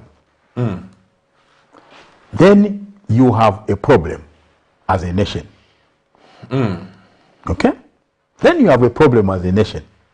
What we need to do, Pastor, is to say every Zambian is entitled to work for these parastatals. They don't belong to an individual. So anybody who is qualified must be left, to work. I ask a question. If the problem at ZESCO is the managing director, okay? I don't know the previous managing director at ZESCO, but I'm just picking ZESCO as an example. If the problem that we have in this country about electricity is because of the managing director, why and the board of ZESCO? Why is it that after the board is dissolved and the managing director is removed, we still have load shedding, which is even more compounded now than before that the MD and the board were removed? Why? Okay? So it is this pettiness. We have a president who is petty. Trying to settle scores. Because, the MD was very close to this one, and to this one, therefore they must go, and then put in, and yet, like George Bernard Shaw, says in Caesar and Cleopatra, murder shall breed murder until the gods are tired of blood and create a race that shall understand. He doesn't know that even the people that he's putting there today, they will suffer the same fate in 2026. Because I can tell you that UPND will not go beyond 2026. Are you speaking as a prophet or because you are in the opposition? No, I don't even have to prophesy. I just have to use the natural rules of history as I've seen them. Zambians now are becoming more and more intolerant of incompetent governments. They gave MMD 20 years. Then they say to themselves, no, twali rara sana. 20 years, we. PF came, they gave PF only 10 years. And now they are saying, no, even 10 years we made a mistake. So if you follow that trend, UPND will not go beyond 2026. But the point I'm making is that the people that he thinks that is pleasing today will suffer the same fate. Because this has become a trend. And this is the man who came and told us, me, I have come to do things differently. Because I hear people saying, oh no, but why do you say that, and you are not saying that about Edgar. Edgar didn't promise anything. If anything, he said, me, I don't even have a vision. That's what he said. So he made a confession, I don't have a vision. This one said, all these wrongs that you see, I'll correct them. I'll remedy them. And then he got the name, the nickname, or Bali will fix it. Okay? And yet, instead of fixing the problems of the nation, is on a crusade of just firing people. I'm not saying that the people that are wrong, should not go. But is it true that everybody that worked under PF was a wrong citizen? Is it true? No. Mr. President, It can't be. in the interest of time, I know we can go for 5 hours. You are so captivating in your presentation. Do you love President HH? I don't have to love him. I just have to respect him as my president. I don't have to fall in love with him. Why I'm saying that? Because Jesus, as you know, you were baptized in the UCZ. One of the things that Jesus said was, love your enemy. He's not my enemy. No. I'm coming to the word love. Okay. Yeah, I'm coming to the word love. Because love goes beyond efforts and what. This word again, I've gone back because if you love me and you know that I'm heading towards the ditch, you can come and say, Pastor, stop. You are near the ditch.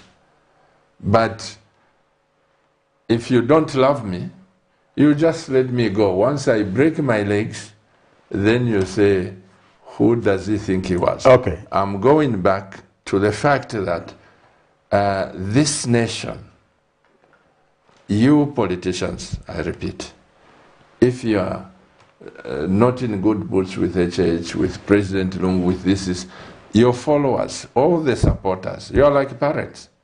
Me, when I tell my son or my daughters and say, that man mistreated me, I want you to know that my children will not love that person. So you politicians, you are like parents. And the messages you are preaching should be able to say, okay, when it reaches to the cadres, let's work together, let's love together. That does not mean you can't criticize anybody. I don't believe in that. One reason why you are here, President Winter, just like we gave 45 programs to UPND when they were in the opposition, we're the only TV station, if you check, 45 programs that my wife gave the UPND. It's because I believe in people expressing themselves. So I am just appealing as we are going down, but you have your own say, Mr. President, as we close. Let me use the example that you have given, that if I see you walking towards the ditch, I must come and rescue you. Okay? But let's assume you are blind. You are blinded and you can't see. Isn't it incumbent on you to ask and say, isn't it incumbent on you? It is. If you don't want to ask, go and fall into the ditch. Okay? So it goes both ways. Let me say this. For me, I was brought up in a family where democracy was practiced. We argued with my father. Okay?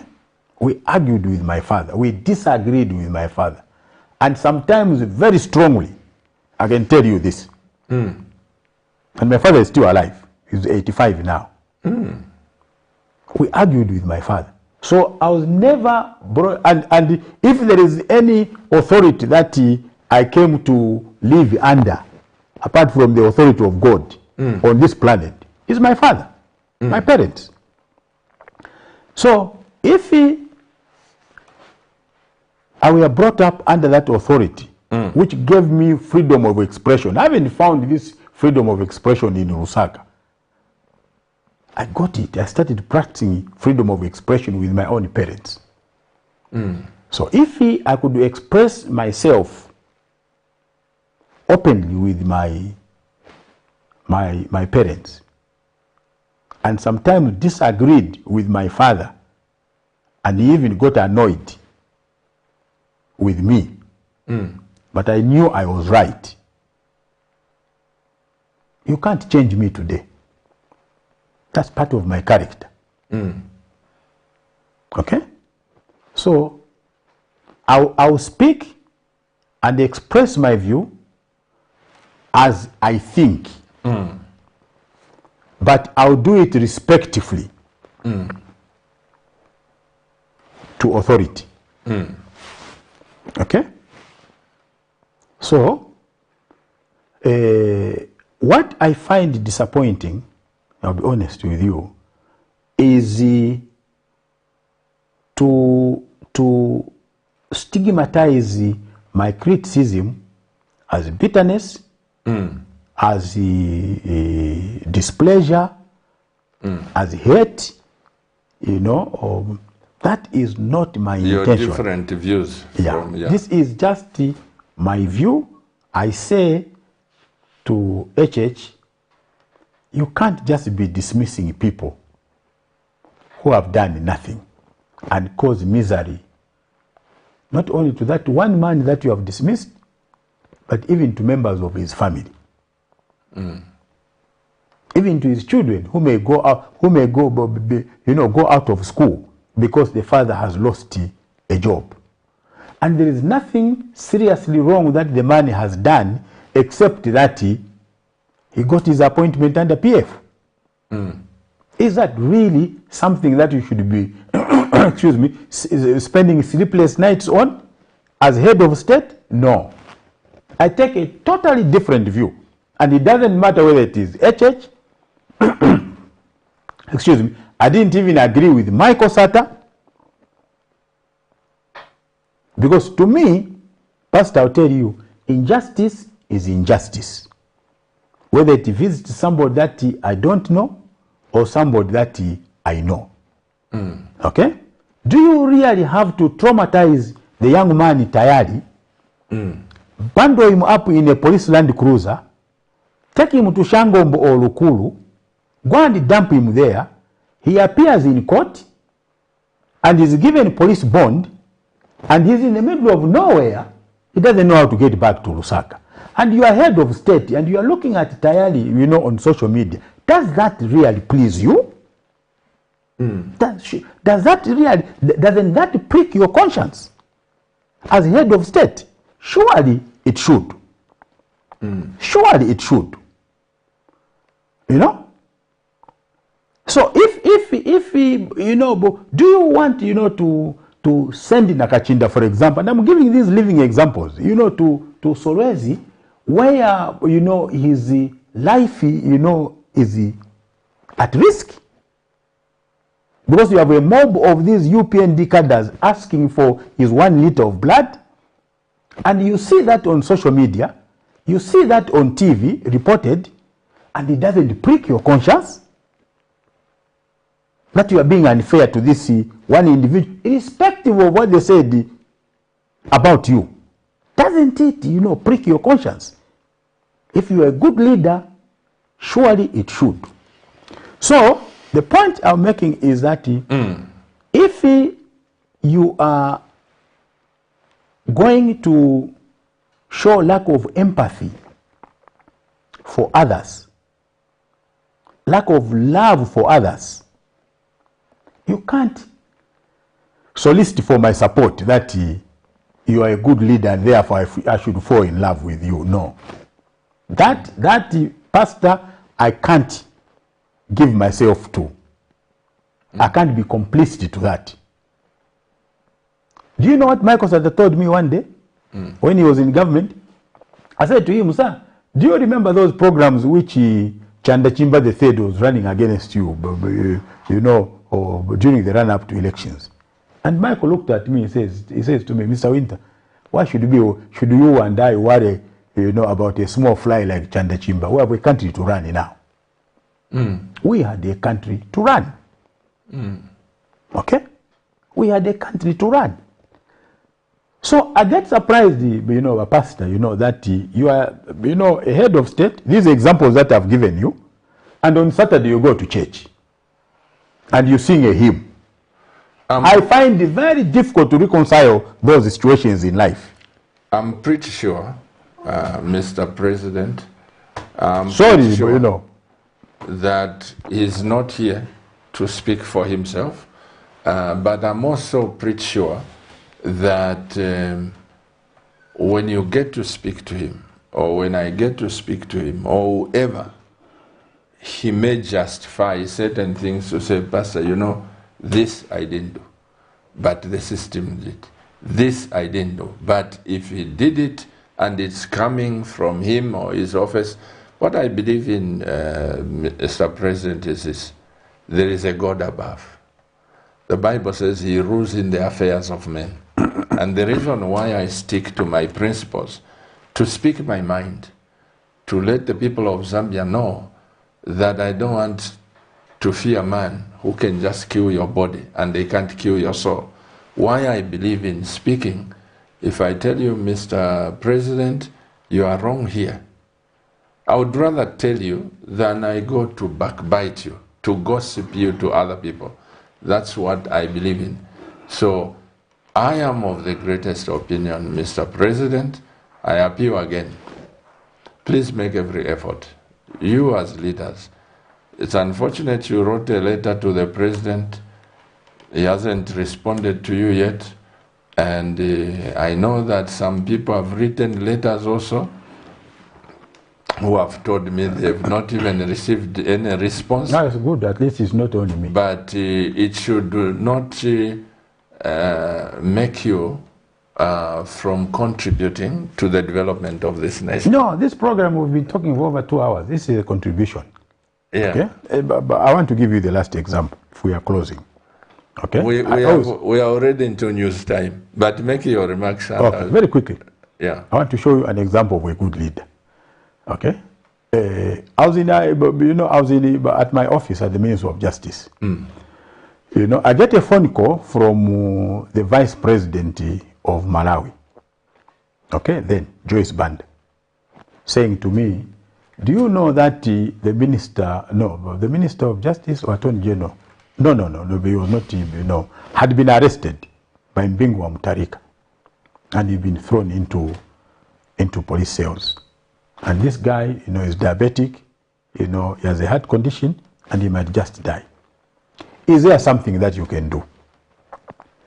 I said, what do you think I can do? He says, why don't you speak to Mr. Sata so that he can speak to his counterpart? I took up that task. I rushed to State House and I went and spoke to President Sata. Now, that young man who was locked up was Michael Sata's lawyer when he was, remember when he was thrown out of Malawi, that incident? Yes, that was the guy. So I told him, your lawyer is in police cells. This is what has happened. And Michael Sata said, what do you think we should do? I said, well, why don't you speak to Mbingwa Mutharika? And Mbingu and Michael Sata were not in good terms because of that incident. But because Michael had a big heart, he picked up the phone. And we called. And we were told, no, President Mutharika is at his farm. And the network there is bad. So we said, President Sata said, can you please find him? Finally, a young lady picked up the phone. She was with the president, at the farm. And introduced herself. I came to realize that the lady was married to a friend of mine in Malawi. He was a lawyer also. So I told Sata, give me the phone, let me speak to her. Then I said to the lady, I said, my name is WYNTER, KABIMBA, And the lady said, oh, I remember my husband, talks about you.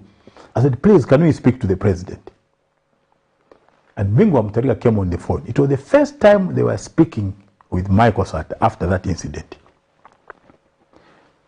To cut the long story short, no, first let me put it because that is important. Mbingu said to Michael Sata, and I was listening to the conversation, he said, this young man is every time insulting me. He said. So for him, it was not about what he did. It was just that thing, Ichikonko. And Michael Sata said, that is how lawyers are. If I were to lock up all the people that insult me in this country, there will be no lawyers to go to court. So I'm sure he has learned a lesson. Just to release him. 2 hours later, that guy was released. He didn't even know what had happened. Okay? So I have dealt with the leaders. I have met leaders, but pastor, in this world. Very, very high, prominent leaders that I have met. And I can't even boast, or about it. So I've learned something about leadership from my interaction with these people. So I have no problem with the HH as head of state. I'm lucky that he won the election. What I will not do is to walk along with him, lend him my support when he is causing misery to other citizens. That I shall not be part of it. Mr. That's my President, concluding remark. I am very grateful that you made the appearance on this show, as usual. I can only appeal to President HH. I'm sure he's listening to this broadcast. If he's not, those of you who are his advisors, those of you who are close to President HH, please make way. We only have one Zambia. We only have one economy. Let's work together. And I want you to know, Camnet TV, on behalf of my wife, we are trying to find solutions to things that have gone wrong. I'm sure if you don't look at President KABIMBA from a judgmental view, you have picked few things that can work for this president, President HH, that can work for the nation. And also, I pray that each time you look at Pastor Chiluba and his wife, you don't think this man has been sponsored. There's nothing like that. God knows. And I just pray, Mr. President, will come back to you. My mind runs a lot. And those of you at State House, when I come to knock at the door, I am not looking for a job, trust me. I'm not coming to backbite the president or anybody. Please allow the people to see the president and confer. On behalf of my wife, the CEO of this TV, Pastor Victoria Chiluba, on behalf of the leadership of the church, on behalf of the Camnet members of staff, and the technicians on duty, I simply want to thank President KABIMBA for making appearance on the show. Thank you, Mr. President. Thank you very much, and my apologies again that I contributed to the program starting late. No, it doesn't. The Zambians, as you say, we are peaceful people. May God bless you and your family. Thank you. To all of you out there, I can simply say, keep watching Camnet TV. And remember, Camnet TV is not just another channel. Bye-bye.